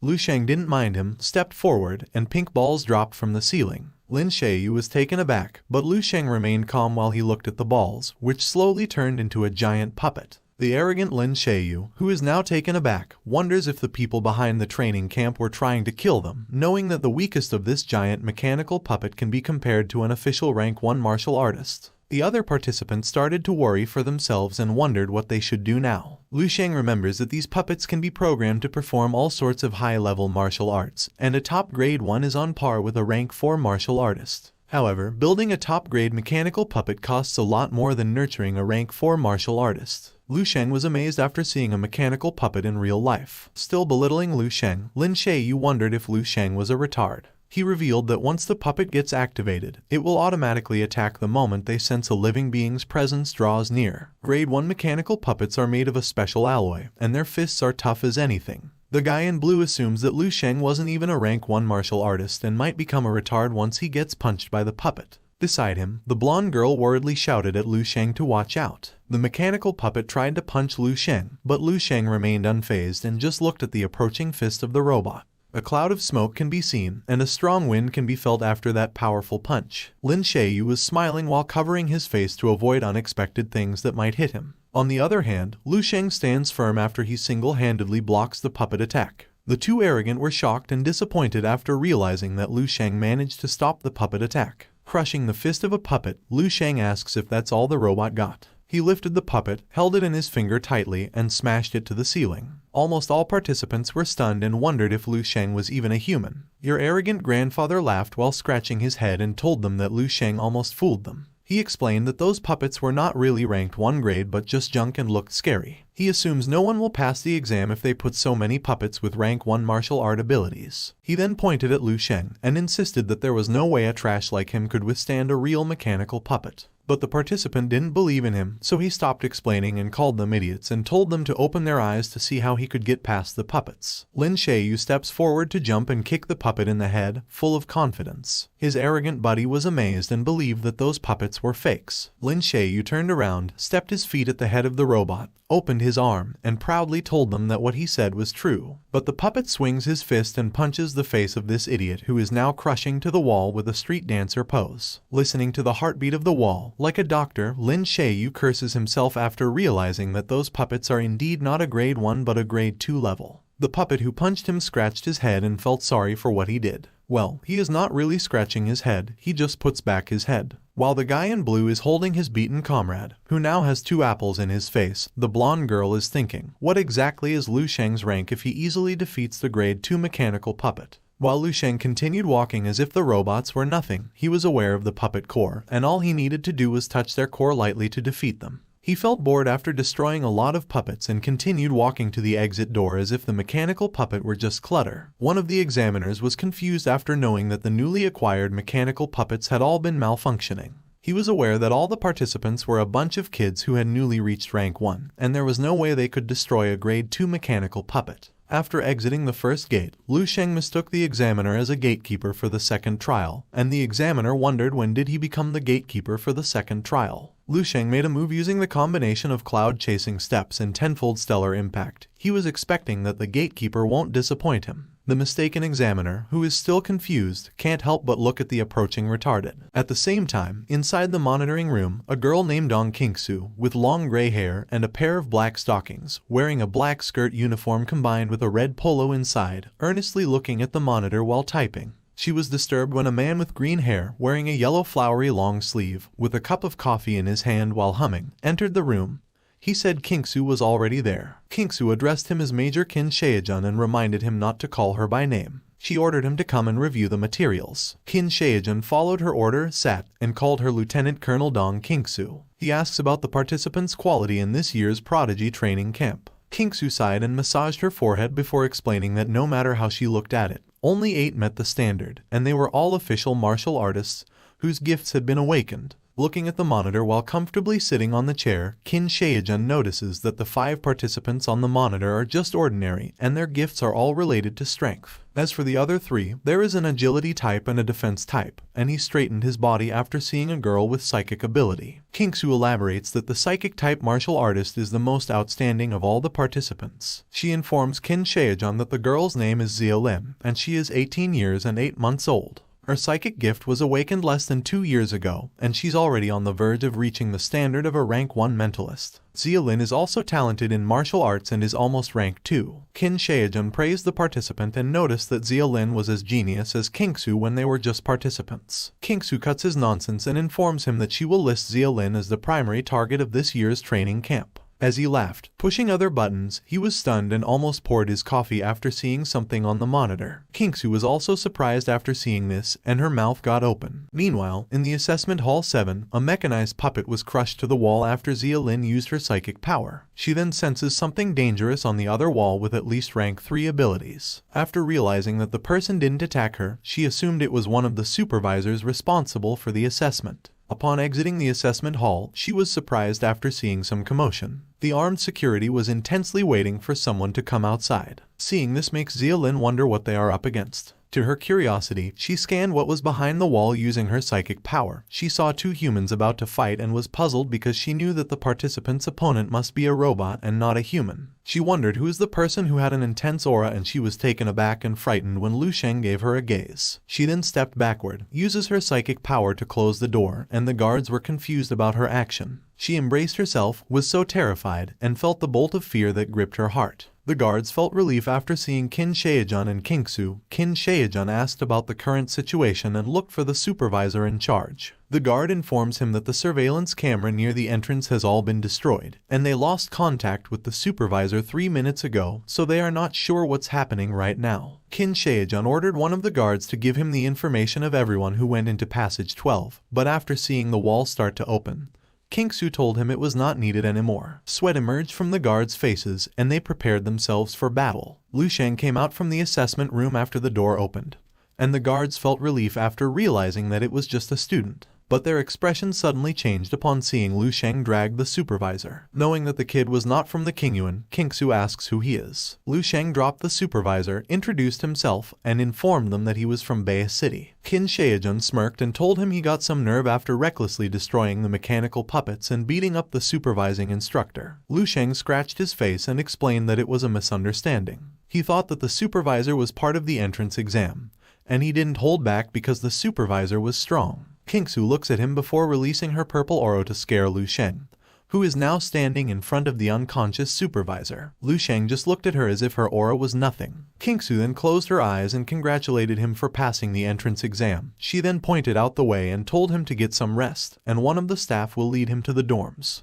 Holding Lu Sheng's records, Qin Shaojun addressed the kid as crazy and added that he watched the recordings and found out that the rank 2 mechanical puppets became nothing but mere toys in his hands. But according to his records, Lu Sheng only has 15 health status with a combat power of 15,000. He wondered how it could be possible. Kingsu revealed that she assessed Lu Sheng with her psychic energy but didn't sense anything, and Lu Sheng didn't even react. Qin Shaojun wanted to know her plan to deal with the monster Lu Sheng. Kingsu explained that she hadn't any plans yet. However, the stats in Lu Sheng's file are definitely no longer accurate. She then suggested that they should nurture him as a top priority like Zialin. She felt that this year's election was going to be interesting. Meanwhile, Lu Sheng thought of Kingsu's psychic power.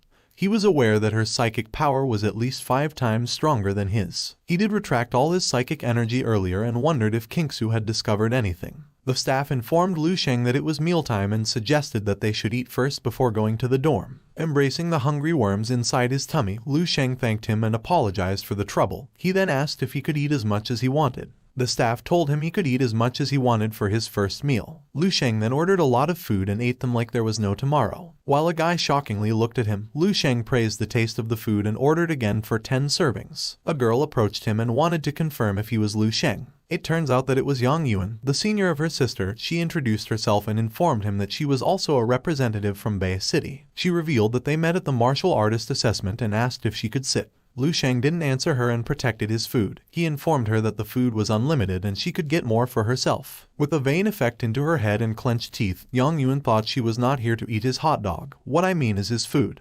Besides, it came out of his mouth that the food was unlimited. Lu Sheng disturbed her thoughts and told her that, according to the chairman, Bay City didn't have a representative for years and wondered what was going on. Yang Yuan explained that Bay City sends representatives yearly, but no one manages to pass the entrance assessment exam. Even if they managed to pass the assessment, they were asked to leave soon because they didn't manage to score enough points. After all that hard work, they only ended up being a stepping stone for others, and no one would want to put that in their resume. Lu Sheng wondered what points she was talking about. Yang Yuan explained that the points are the currency inside the training camp.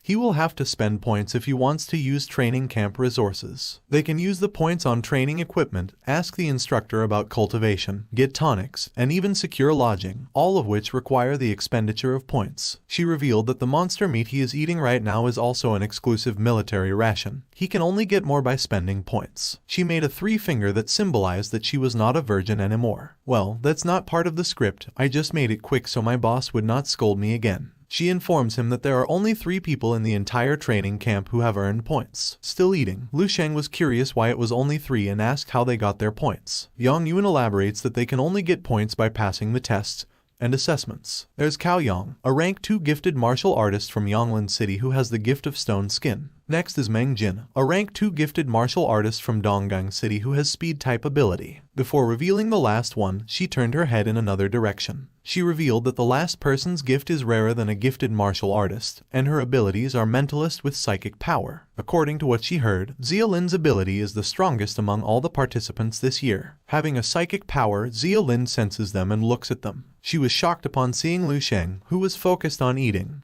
Her soup spilled, her eyes became blank, and she trembled like an old woman. She turned around, used her power to balance her food, and tried to get out of sight of the monster. But Lu Sheng notices her and blubber that Xia Lin's ability is like that. Yang Yuan asks if he knew Xia Lin. Lu Sheng answers that he met Xia Lin after passing the entrance exam and wonders if only 3 people really cleared the assessment. Yang Yuan remembered the 4th person and made a gun finger before explaining the rumor about the 4th person. She informs him that the 4th person was terrifyingly strong and single-handedly destroyed all the mechanical grade 2 puppets. She added that the person was a demented maniac and even beat the supervising instructor to the point that he had to be sent to the hospital. Lu Sheng almost spit his water after hearing that Yang Yuan was talking about a rampaging man, and she added that there was no way there was really a person like him, so she didn't believe in the rumors. While Lu Sheng coughs after he almost spits the water, Yang Yuan thinks that the instructor and other staff in the camping area are talented and strong. Even the monster Lu Sheng who shook the entire Bay City can't compare to them.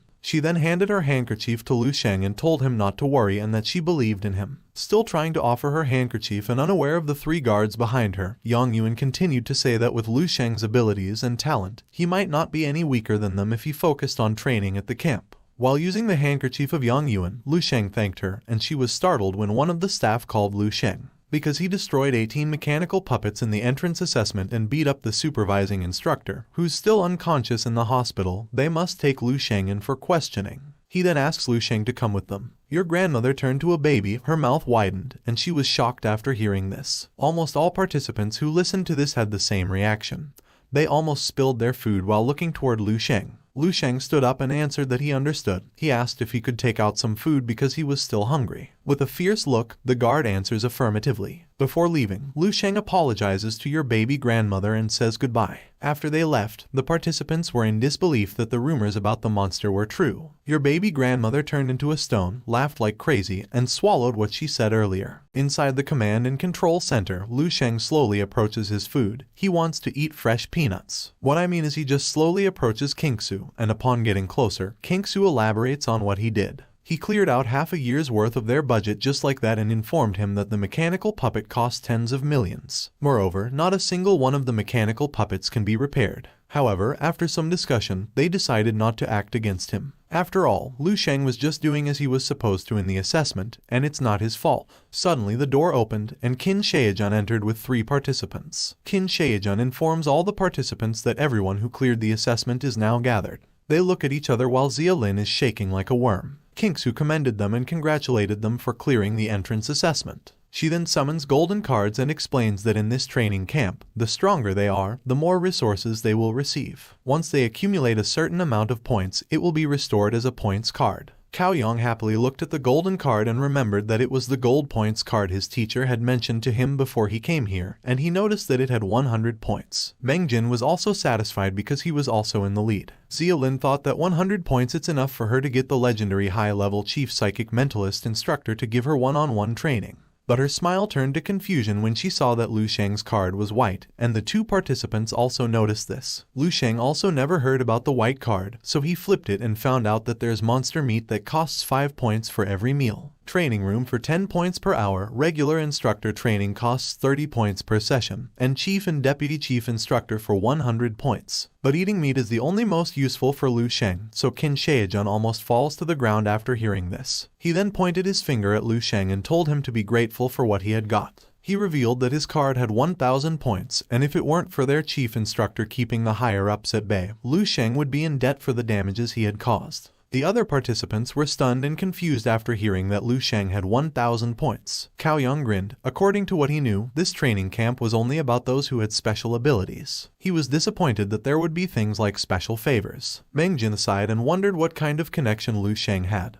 But Zia Lin asked them with a trembling voice if they didn't know what Lu Sheng did during the assessment. Shaking in anger, Cao Yang announced that he knows that Lu Sheng spread rumors about himself and bribed the students and the instructors. He tore his shirt and continued to say that the supervising instructors were all at least rank 3 martial artists, and only rank 4 martial artists could beat them. Even if Lu Sheng had the strongest physical type gift, it would still be impossible. Besides, Lu Sheng's body doesn't even look like he's polished his vitality. If the training camp method is that the strongest will have the most resources, Cao Yang wanted Lu Sheng to prove he was worth it. Qin Shaojun tried to stop them, but Kingsu stretched her hand, signaling not to interfere. Lu Sheng sighed and asked if he was sure about this. With a fierce eye, Cao Yang cut the crap and told him to bring it on. He would like to see if Lu Sheng could get past his stone skin. Before he could finish his words, Lu Sheng positioned his finger before the forehead of his opponent, flicked it with the stellar finger flick technique, and boom, your arrogant cow head was sent to the other universe. Using a light force, the wall becomes Cao Yang's cave, and he can now rest for a while. On the other hand, Lu Sheng just looks at the broken wall and assumes that he would not pay for it because Cao Yang was the one who asked for it. Seeing the body of Cao Yang lying on the wrecked wall, the two participants were shocked and surprised. Qin Shaojun exhaled a humming tone while Lu Sheng wondered if he could go now. Kingsu called Lu Sheng and asked about his plans for training. She offered herself and told him that he could eat her peanut all he wanted. What I mean is she informs Lu Sheng that with his points, he can have Kingsu train him personally. Before leaving the room, Lu Sheng thanked the chief for her offer, but he was not interested because he had more important things to do. Qin Shaojun was curious about the more important thing than receiving personal training from the chief commanding officer. The two participants were also surprised by Lu Sheng's answer. Lu Sheng stopped, turned his head, and informs them that he will go to sleep. The two were puzzled, and Ming Jin's eyes became bigger after hearing this. On the other hand, while Kingsu was also puzzled, Qin Shaojun laughed so hard as if he saw my ass with an abscess that was about to explode. A few moments later, while the guards were carrying the stretcher with Cao Yang's body, the two were observing Lu Sheng, who was now going to enter his room. Seeing this makes Qin Shaojun realize that he was serious about what he said earlier. He really went back to get some sleep. On the other hand, boasting her hot floppy rump in front of my camera, Kingsu wondered what Lu Sheng was thinking, knowing there were no resources inside the dorms. Because it's Qin Shaojun's first time meeting such an interesting gifted one, he suggests letting Lu Sheng do what he wants. Kingsu told Qin Shaojun that he didn't understand and explained that Lu Sheng was like a top-grade grindstone that could stimulate rapid growth for others. Qin Shaojun wondered if she was talking about the grindstone stronger than all the blades out here. Kingsu asks if he can still remember the person Ding Peng back then. Thinking Ding Peng makes Qin Shaojun's chest hurt. Back then, Ding Peng overpowered everyone in the training camp and trampled all of them under his feet. He stated that Ding Peng deserved the title of the king. Kingsu agreed with him and added that the people with physical type gifts have an enormous advantage over others in the early stages. They can easily hit a combat power of tens of thousands and even defeat enemies above their rank. However, the ability is not just strength alone. There is a skill, speed, observation skill, judgment, experience, tactics, strategy, and so on. In the process of growth and accumulating experience, people who only know how to rely on the power accorded by their physical type gifts will fade away eventually. She assumes that it might be Lu Sheng's future too. Meanwhile, in Lu Sheng's dream, he was fighting a zombie, and it looked like he was having difficulty defeating this one. The zombie makes another powerful blow. Lu Sheng grabs the zombie's fist and pushes it away. He then pierced its legs, prepared the stellar impact technique, and blew it directly into the zombie's body. After that, he holds the zombie's arm and absorbs its ability. As he did so, he discovered that the zombie was a rank 6 martial artist when it was alive, the same with Chairman Xiao Yu of the Martial Artist Association. He no longer wondered why he had difficulty fighting this zombie. He could have been defeated if he hadn't used all of his psychic energy to block the zombie's attack. Martial arts, combat experience, and different techniques are the true ability he needs to gain from his dreamscape. But human strength is limited, and it's impossible for anyone to be talented in everything. However, Lu Sheng stands on the shoulders of countless people, multifaceted and without flaws or blind spots. Clenching his fist, Lu Sheng claimed that his path in martial arts was the complete martial arts. He then sits and thinks of his psychic energy. If it weren't for this ability, he wouldn't be able to take even a single blow from this zombie. It's a shame that his psychic energy is of the most basic type, and he can only use it against zombies for now. In his current status, Lu Sheng was aware that he is not much for an actual rank 6 martial artist. He then went inside his psychic energy training and focused on the within. Without any external distractions, he needs to engage his inner mind and refine the mind. A dazzling light slowly emerged from the giant Lu Sheng. He was sucked inside, and as he wondered, he was thrown into the core of his mind. As his psychic power and actual body merge, he shouts in pain.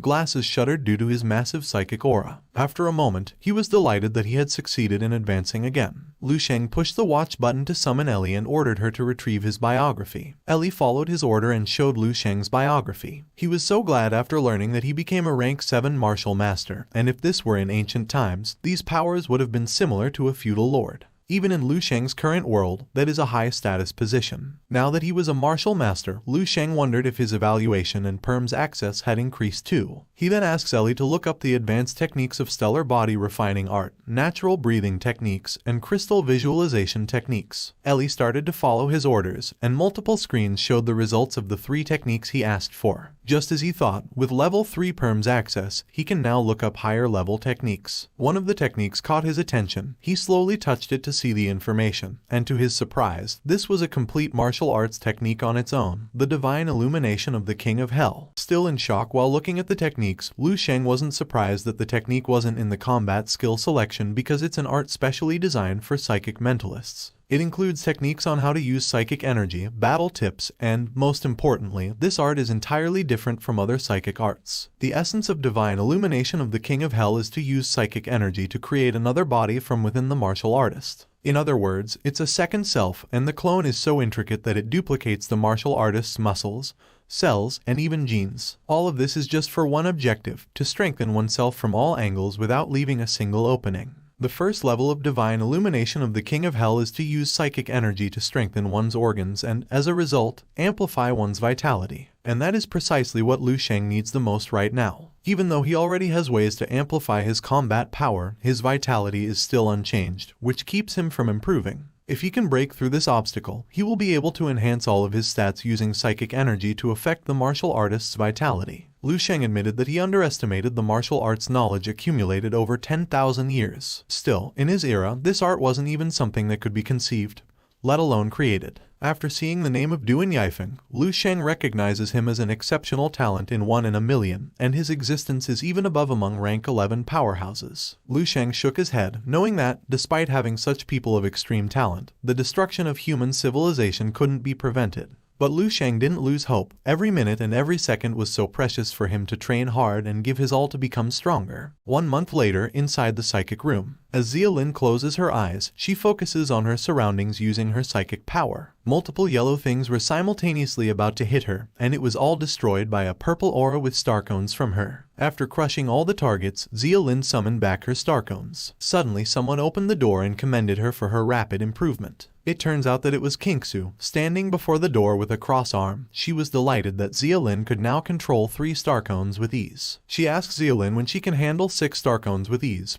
And when that happens, it means that she has entered the realm of rank 1 mentalist. Xia Lin bows her head before thanking Kingsu for personally instructing her. Kingsu told her that it was nothing. Besides, she was talented. However, Kingsu noticed something. There seemed to be a massive weakness in Xia Lin's mental fortitude. Sweat emerged from Xia Lin, knowing her instructor's observation was accurate. Kingsu asks her if someone has previously left her with mental trauma. Hearing this makes Xia Lin's body tremble, and the gaze of Lu Sheng pops into her mind. She confesses that she is facing mental trauma and asks if there is any way to resolve this. Kingsu answered that it was simple. She needed to find the person who caused the trauma and defeat or kill them. After that, her mental trauma will naturally be gone. Zeolin was taken aback, with an open mouth, while biting her hand because she knew she had no chance of defeating Lu Sheng. Seeing the weird reaction of her student, Kingsu encourages her that she is now in the midst of rapid growth in terms of abilities and it wouldn't be difficult for her to defeat the person who caused her trauma. Hearing this made Zeolin think that she may really have a chance to defeat Lu Sheng, knowing that Lu Sheng did nothing but sleep in his room. In the hallway, leaning at the wall, Qin Shaejun asks how Zeolin is training. With a little disappointment, Kingsu responds that Zeolin is pretty talented.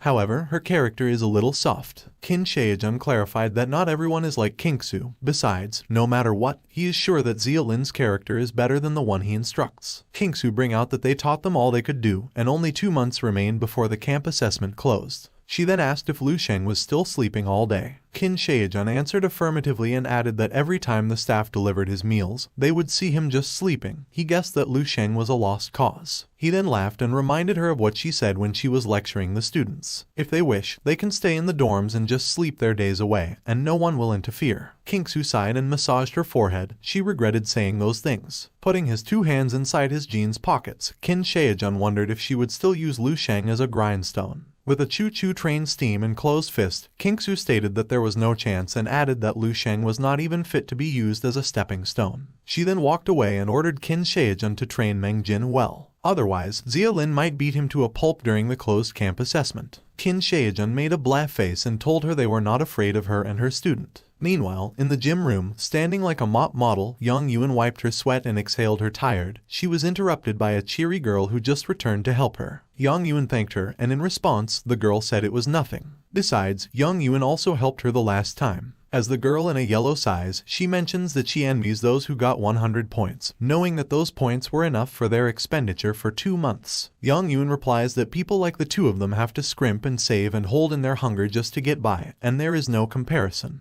The girl in yellow asks what Lu Sheng has been doing the whole time. According to what she knows, Yang Yuan is close to him. With concerned eyes, Yang Yuan replied that she didn't know. The girl in yellow remembers the day Lu Sheng made such an impact that makes they all cower with his aura, but in the end, it was all over for him the next day. She informs Yang Yuan that Lu Sheng has been shutting himself up in his dorm room all this time, and she guesses the others have already caught up with him. She asks Yang Yuan if Lu Sheng is scared or something. She assumes that Lu Sheng might realize the advantage of strength-type talents will gradually diminish and decide to hide away to enhance the sense of mystery around him. But Yang Yuan thought differently. She knew Lu Sheng wasn't like that. She then turned around and told the girl in yellow to get some rest, and she will do the rest herself. The girl in yellow was confused by her sudden action, and her attention turned outside after seeing some commotion, the people telling others that Cao Yang was about to take on quadruple gravitational force. Hearing this makes Yang Yuan recall that she almost fainted after spending just 20 minutes in a double gravitational force chamber, but quadruple is insane. The girl in yellow grabbed her hand and told her they should also watch.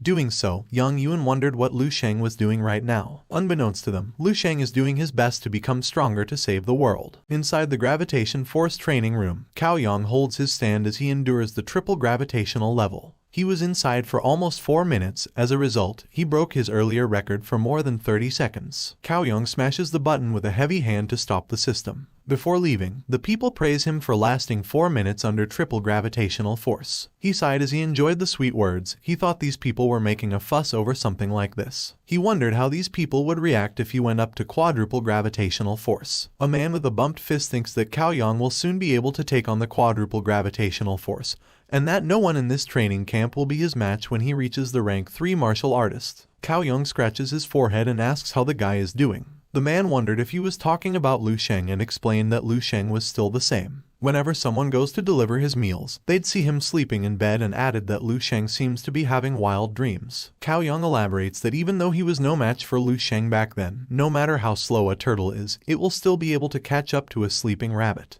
Moreover, Lu Sheng has been sleeping for more than a month now. With a turtle in his head, Cao Yang smiled, assuming that he could now match Lu Sheng. Suddenly, he was stunned when Lu Sheng appeared before him and swiftly moved towards the front door. He turned his head to confirm if it's really Lu Sheng, while on the other hand, Lu Sheng was amazed at the gravitational force training room. Cao Yang put his right hand on his waist and told Lu Sheng that he was finally coming out. He asked if he suddenly thought of coming out of his room after a month and then training in the gravitational force. Lu Sheng ignored him and thought he spent so many points just for food. He set the system for 3 hours with level 2 gravitational force and then pushed the start button. Before the door closes, Lu Sheng turns his head, looks at Cao Yang, and asks if it's been more than a month, but just as well, he can find out how much he has grown. Hearing this makes Cao Yang's ear hot, and he can't buy the joke of Lu Sheng. He told Lu Sheng that he was just sleeping for the whole month, yet he expected himself to grow. As the gravitational system is counting down, Cao Yang asks if he is not going to do any warm-ups before entering. While the others are waiting on what will happen, Cao Yang blubber that the gravitational force training room is not a joke. If a person doesn't do warm-ups like Lu Sheng, the sudden external pressure can render a person motionless and easily cause the organs to burst. With a smirk, while touching the glass, Cao Yang wondered if Lu Sheng didn't know the basics or if he was just full of himself. But anyway, Cao Yang expected him to be dead.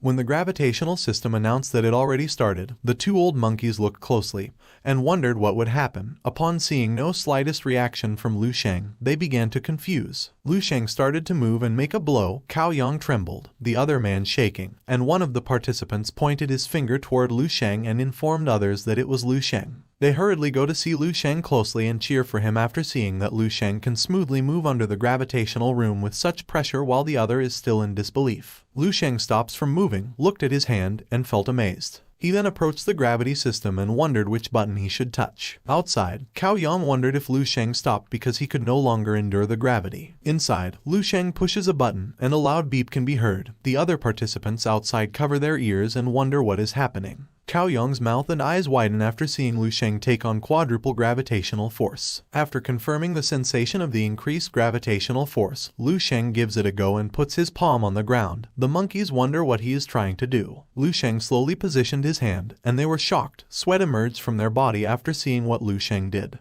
Meanwhile, after a very tiring training, Zia Lin peacefully walked in the hallway but stopped in front of one of the rooms when she saw so many people. Out of curiosity, she approached the hungry monkeys, who were waiting for me to throw my bananas for them to catch it with their wide mouth. She approached one of the monkeys and asked what he was looking at. She trembled after seeing that Lu Sheng was balancing himself upside down using only 2 fingers with the level of 4 gravity. She turns into a doll stone while uttering the name of Lu Sheng in a questioning tone. On the other hand, the tortoise Cao Yang was sitting in disbelief as he gritted his teeth with tears in his eyes. He couldn't accept that Lu Sheng was so strong, knowing that he just slept more than a month. He was expecting that he already surpassed Lu Sheng by now, but as you can see, the lagging tortoise slowly crawled along but couldn't get past the sleeping rabbit. Inside the gravitational force, Lu Sheng was still unsatisfied with gravity, so he jumped backward to increase the gravity. He pushed the red button, and the people outside shouted in shock, calling the others to come and see that Lu Sheng set the gravity to 5 times. Inside, the handsome Lu Sheng, like me, easily endures the 5 times gravity in natural breathing technique mode using the breath of the earth. Other people were rushing just to see if Lu Sheng was really back. On the other hand, Lin Xiaoyu gritted his teeth in disbelief. Upon arriving, their mouths widened in shock upon learning that the sleeping rabbit was back. Cao Yang is sweating after seeing that Lu Sheng can easily move inside the 5 times gravitational force. Looking at his hands, Lu Sheng concluded that the 5 times gravitational force is a fit for him to perform the movement of the stellar body refining technique. However, this is far from enough. To push his limit, he needed tremendous pressure, so he tried to push some buttons in the system. Seeing this makes people outside wonder if Lu Sheng is about to shut down the system because he can't hold it anymore. Lu Sheng smashed the green button, and the people's eyes and mouths widened in shock. Inside the command and control center, Dong Qingsu was disappointed after learning that another 2 students had quit the training camp. It's not even long, yet so many students were quitting the training camp. As Qin Shaojun handed her a glass of juice, he explained that those students who left were just spoiled, pampered kids. They quit after having a little suffered in the training camp. Sipping, Qingsu added that if a student can't take a bit of difficulty and hardship, they won't last if they face the real battle with the monsters in the future. Shaojun told her not to take the matter seriously.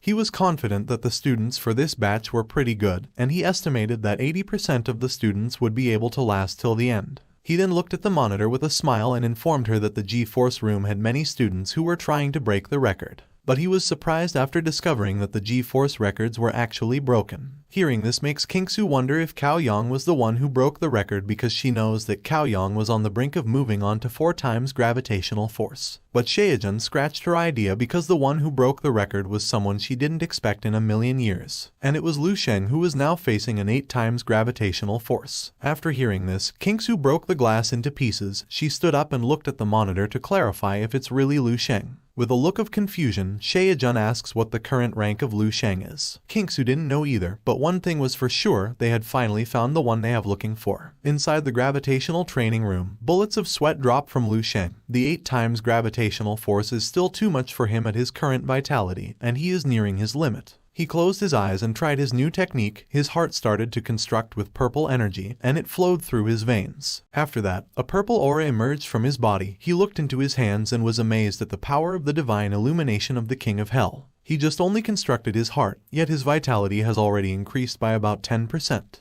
He clenched his fist with a smile and decided to see where his true limits were now. After seeing Lu Sheng approach the system again, they wondered if Lu Sheng would go above the 8 times gravitational force. The glass slowly cracked, and the people outside fell to their knees after they felt the gravity from inside. They couldn't believe that even if they were outside, they could still feel the pressure from the G-Force room. With one open eye, your lagging tortoise Cao Yung wondered what in the world did Lu Sheng do. Inside the 10 times gravitational force, Lu Sheng's body almost sunk to the wall due to gravity.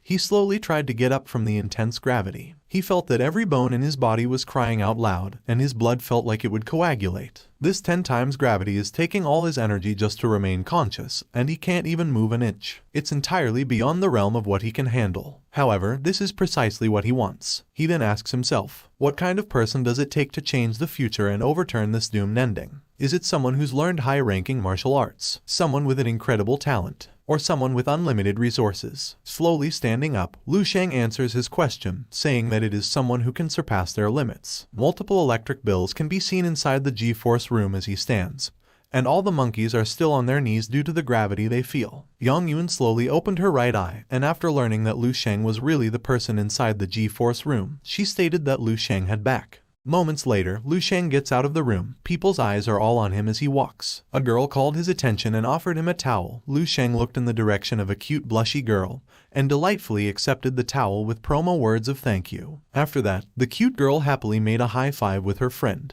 Lu Sheng regretted that he spent his points, which were equivalent to 3 hours. If he knew that he could finish the training quickly, he wouldn't spend such points. Suddenly, a reward popped up in his window. He received a total of 4,335 points for setting a new record. The people were in awe after seeing thousands of points from Lu Sheng.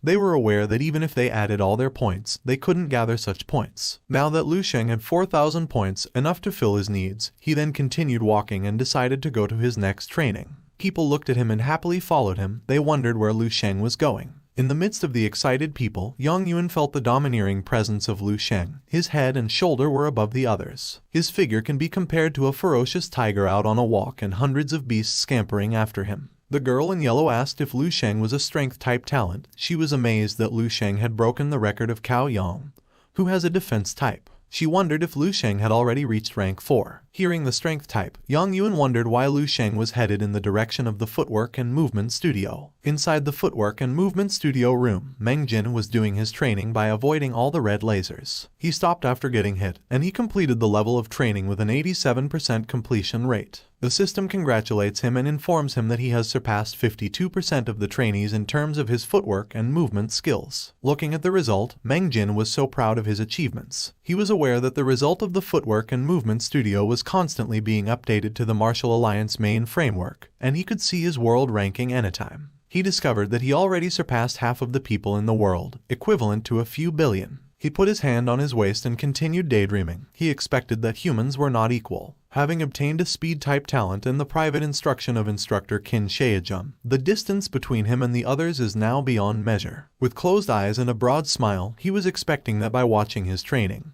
people would be proud of him and themselves because they witnessed intense training. He stretched his hands, and only one leaf was proud of his accomplishment. He looked to the other side and wondered what the commotion was. He noticed that even the 2 head instructors were in the place and asked himself what they were looking at.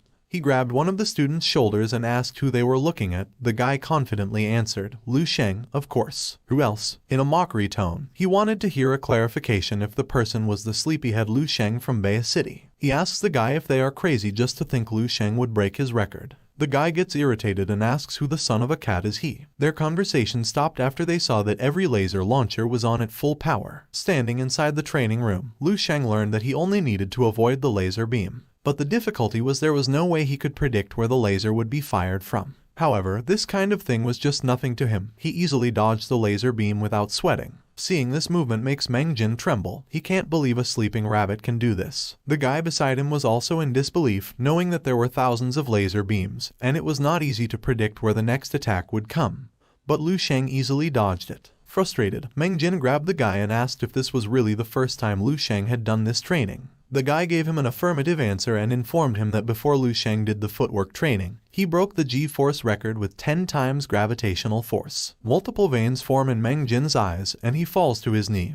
He can't accept that Lu Sheng made a huge gap in him just by sleeping. The artist of this manhwa gave him a spotlight because he wanted to go to heaven and sleep like Lu Sheng. Watching the footwork and movements training Lu Sheng, Kingsu couldn't believe it was the first time Lu Sheng had done this training. She knew that even if a person attempted it hundreds of times, there was no way to achieve such a level of ease. She notices that Lu Sheng's movements are like foresight. Inside, Lu Sheng looks bored while dodging thousands of laser beams. Seeing this make Kingsu wonder if Lu Sheng is using psychic power. As he continued his training, Kingsu was tempted to use her power to test Lu Sheng. But Shaejun interrupts her from doing, and he asks what she is trying to do. Kingsu replied that it was nothing. In her mind, she was also confused about herself because she knew the last time she tested Lu Sheng, she didn't notice any trace of psychic energy from him. Yet, now, she was urged to test him again. Inside, Lu Sheng's footwork and movement level 2 training almost get completed. He was amazed at the training program and could now sense that his movements were getting faster. It didn't last long, and he completed the level 2 training for footwork and movements. The people outside were astonished and felt that the level 2 training seemed nothing for Lu Sheng compared to others. Shaejun looked at them and explained that it seemed easy for Lu Sheng because his appearance was too relaxed and his physical control was perfect. With a crossed arm, Kingsu stated that she wanted to see how far can Lu Sheng go. Shaejun laughed before saying they were on the same page for this time. Suddenly, the system announced that the level 3 training for footwork and movement would start. Multiple bunches of the yellow object was thrown toward Lu Sheng, and a bright light reflected in the face of the bystander. Meng Jin ate his hand before asking if this was what the level 3 training looked like, and he felt it was too difficult. With thousands of red laser beams from behind and a bunch of yellow objects approaching him, Lu Sheng realized that the difficulty of the training was starting to get tough. This time, the laser beams are even positioned in a way to prevent him from dodging, and he thinks that he will need to put in some effort this time. He jumped high to avoid the simultaneous attack, and a massive explosion occurred. The training was not yet done, so he continued dodging. Seeing this movement makes Shaejun wonder if Lu Sheng has broken through the inner discernment stage. He held his chin and gritted his teeth as he thought that even among the rank 4 and 5 veterans who have been on the battlefield, very few have managed to get their footwork and movement to the inner discernment stage. He himself only achieved it when he was 22. With a crossed arm and a deep sigh, Kingsu revealed that she was 25 when she reached the inner discernment stage. Irritated, Shaejun explained it is different compared to him because he is a speed-type martial artist, and it's natural for him to achieve that achievement. He added that Lu Sheng was just turned 18 this year, yet he already accomplished those things. Inside, Lu Sheng is at 15% of completion of the training. His eyes were focused on dodging the laser, and he felt that relying on his psychic foresight was not enough. Shaejun noticed this and blabbered that Lu Sheng wasn't looking super relaxed anymore. Realizing that level 3 is too difficult for him, Lu Sheng switches his technique to a breath of the wind. A green aura emerges from his body, and only his green aura and red laser can be seen inside. He now reached 62% of completion, and the people outside wondered where Lu Sheng was. The system announced that 81% of completion had been achieved. Shaejun explained that Lu Sheng was so fast that is why the naked eye couldn't see him. It didn't last long, and level 3 footwork training has been completed. Shaejun turned back and planned to leave. He told Kingsu that Lu Sheng already surprises them, from G-Force to footwork and movement studio. He thinks that Lu Sheng is already exhausted, so he asks Kingsu to go back. But Kingsu stopped him from leaving and told him that Lu Sheng would continue. The training for level 4 has begun, and Shaejun can't believe that Lu Sheng can go up to level 4 in just a day. He revealed that he himself had just started training at level 4 for footwork and movement. Kingsu just remains silent and focuses her gaze on Lu Sheng, who is now standing while looking at the window screen. After his feet touched the black object, it started to activate. The black object quickly made a formation, released some lasers, and tried to catch Lu Sheng, but Lu Sheng was too fast to react, so he disappeared before he was trapped. But the object with laser was too many, and it was impossible for Lu Sheng to dodge all of them, so he stopped and gritted his teeth. People outside, including Meng Jin, were terrified after seeing this. They knew that there was no way Lu Sheng could avoid all the lasers. The system announced that the footwork and movement for level 4 had reached 30% of the completion rate. Shaejun played with his chin and wondered how Lu Sheng would handle his situation. Standing in the midst of a bunch of lasers, Lu Sheng was aware that he was almost at the limit of what he could do with the speed buff from the breath of the wind. He made a serious glare and started to use his divine illumination of the king's hell. He stretched both of his hands with a green aura, and a grayscale circle started to form. He felt like the time had been dragged out. He remembered that the proper term for this is a temporal sense. As he swiftly dodged all the lasers, Kingsu knew that Lu Sheng's technique was the embodiment of one's psychic energy attaining metamorphosis. And this kind of metamorphosis can only happen to psychic mentalists who have reached rank 3. In other words, Lu Sheng is now officially in the realm of rank 3 psychic mentalists. Pink aura emerges from her body as she looks piercingly at Lu Sheng. The wall glass and the floor slowly crack, and when it shatters, Kingsu smile. She is now certain that Lu Sheng is actually a psychic mentalist. Shaejun looks at her in awe, and he asks her if she has gone insane. Kingsu explained that she planned to test Lu Sheng again, so she commanded her psychic spirit to go. Inside, while Lu Sheng was busy with his training, he noticed an approaching hand. He smirked before it touched him, moved his hand, and swung it at the spirit, and it burst into thin air. Kingsu's eyes widened. She held herself due to the impact. She is now 100% sure that Lu Sheng is a psychic mentalist. Moreover, his psychic power is no less than hers. Looking at the evaporating spirit, Lu Sheng told the spirit she could look but could not touch him. Lu Sheng didn't expect activating temporal sense for the first time would drain so much psychic energy, and he almost reached his limit. On top of that, someone came and interfered with his training. He realizes that he is only halfway through the level 4 training. Yet, he already uses both the breath of the wind and the divine illumination of the King of Hell. Knowing that this is far that his vitality can go for now, Lu Sheng didn't dodge the laser beam anymore. The system congratulates him and informs him that he completed 56% of the level 4 training. He has surpassed 97% of martial artists in terms of his footwork and movement skills. People outside were amazed at his ability. They wondered if he was really a student, and based on footwork and movement skills, Lu Sheng was already ahead of a few billion people. Meng Jin turned into a stone and slowly shattered. He was crying after learning that the sleepy had surpassed him by 45%. Aside from that, Meng Jin knew that Lu Sheng was a strength type. Looking at the screen, Lu Sheng thinks he is still weak because 3% of the people worldwide are stronger than him in terms of footwork and movement skills. To save the world, he decided to train harder again. Kingsu congratulates him for breaking the records in the G-Force training room historical record, and for setting a new record for the footwork and movement studio. She then smiles and asks Lu Sheng if he will go train at the combat training studio or the psychic energy training room. Lu Sheng thinks for a moment, but when he saw that it was mealtime, he said that he would go to the cafeteria. Shaejun laughed so hard after hearing his answer, and Kingsu wondered if Lu Sheng didn't know anything besides eating and sleeping. 3 hours later, inside the command and control center, Lu Sheng asked if the chief instructor Kingsu was looking for him. Kingsu replied affirmatively and told him to come closer. Upon getting closer, he greets Shaejun. In response, Shaejun informs him that they just called him to do a simple assessment, and that there is something they would like to discuss with him. With a big blue injection in her hand, Kingsu explains that every dorm room has this type of vitality assessment blood collection needle. She then asks if Lu Sheng has already tested his vitality during this time. Lu Sheng answered that he didn't because he couldn't pierce his skin with this kind of needle. With a cross arm, Shaejun reminded her that his guess was correct. Lu Sheng had definitely already advanced to rank 3. He continued to say that without at least that level of physical toughness, breaking the G-Force room records would be impossible. He then asks Kingsu to take out the gold blood collection needle. Kingsu put her hand inside her healthy melon and took out the gold blood collection needle. She explained that this thing was meant to use for rank 5 martial artists, and it should be good enough to assess Lu Sheng's vitality. She then asked for Lu Sheng's hand and started the assessment by getting blood from his finger. He now reaches a rank 3 level martial artist with a vitality of 24.65.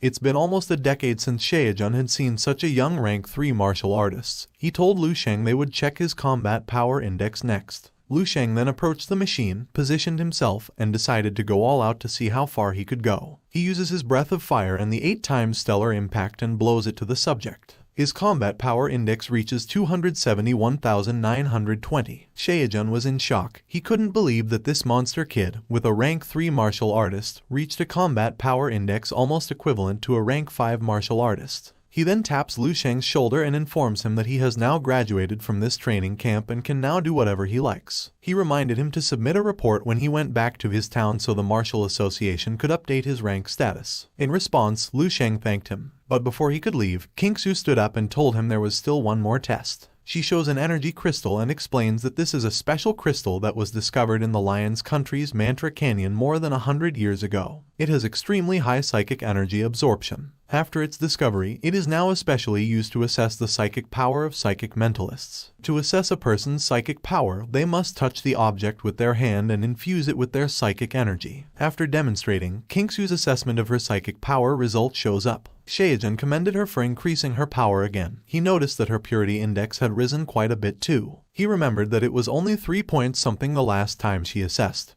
But now she has achieved 4 points to purity index. In response, Kingsu told him she wasn't like him, who only knew to loaf around all day. Shaejun told her that she could insult him but not his lifestyle. When Lu Sheng puts his hand on the energy crystal, Shaejun whispers to Kingsu. He told her that he would believe her if she said that Lu Sheng had at least half of her power, but to say that Lu Sheng could almost catch up with her power, Shaejun didn't believe it. Irritated, Kingsu shut him up and told him not to disturb her. The energy crystal glows brightly with yellow energy and Kingsu is in disbelief. She asks how this could be possible. Thank you for watching, guys. If you want me to continue uploading more parts for this manhwa, just comment Lu Sheng. Have a good day.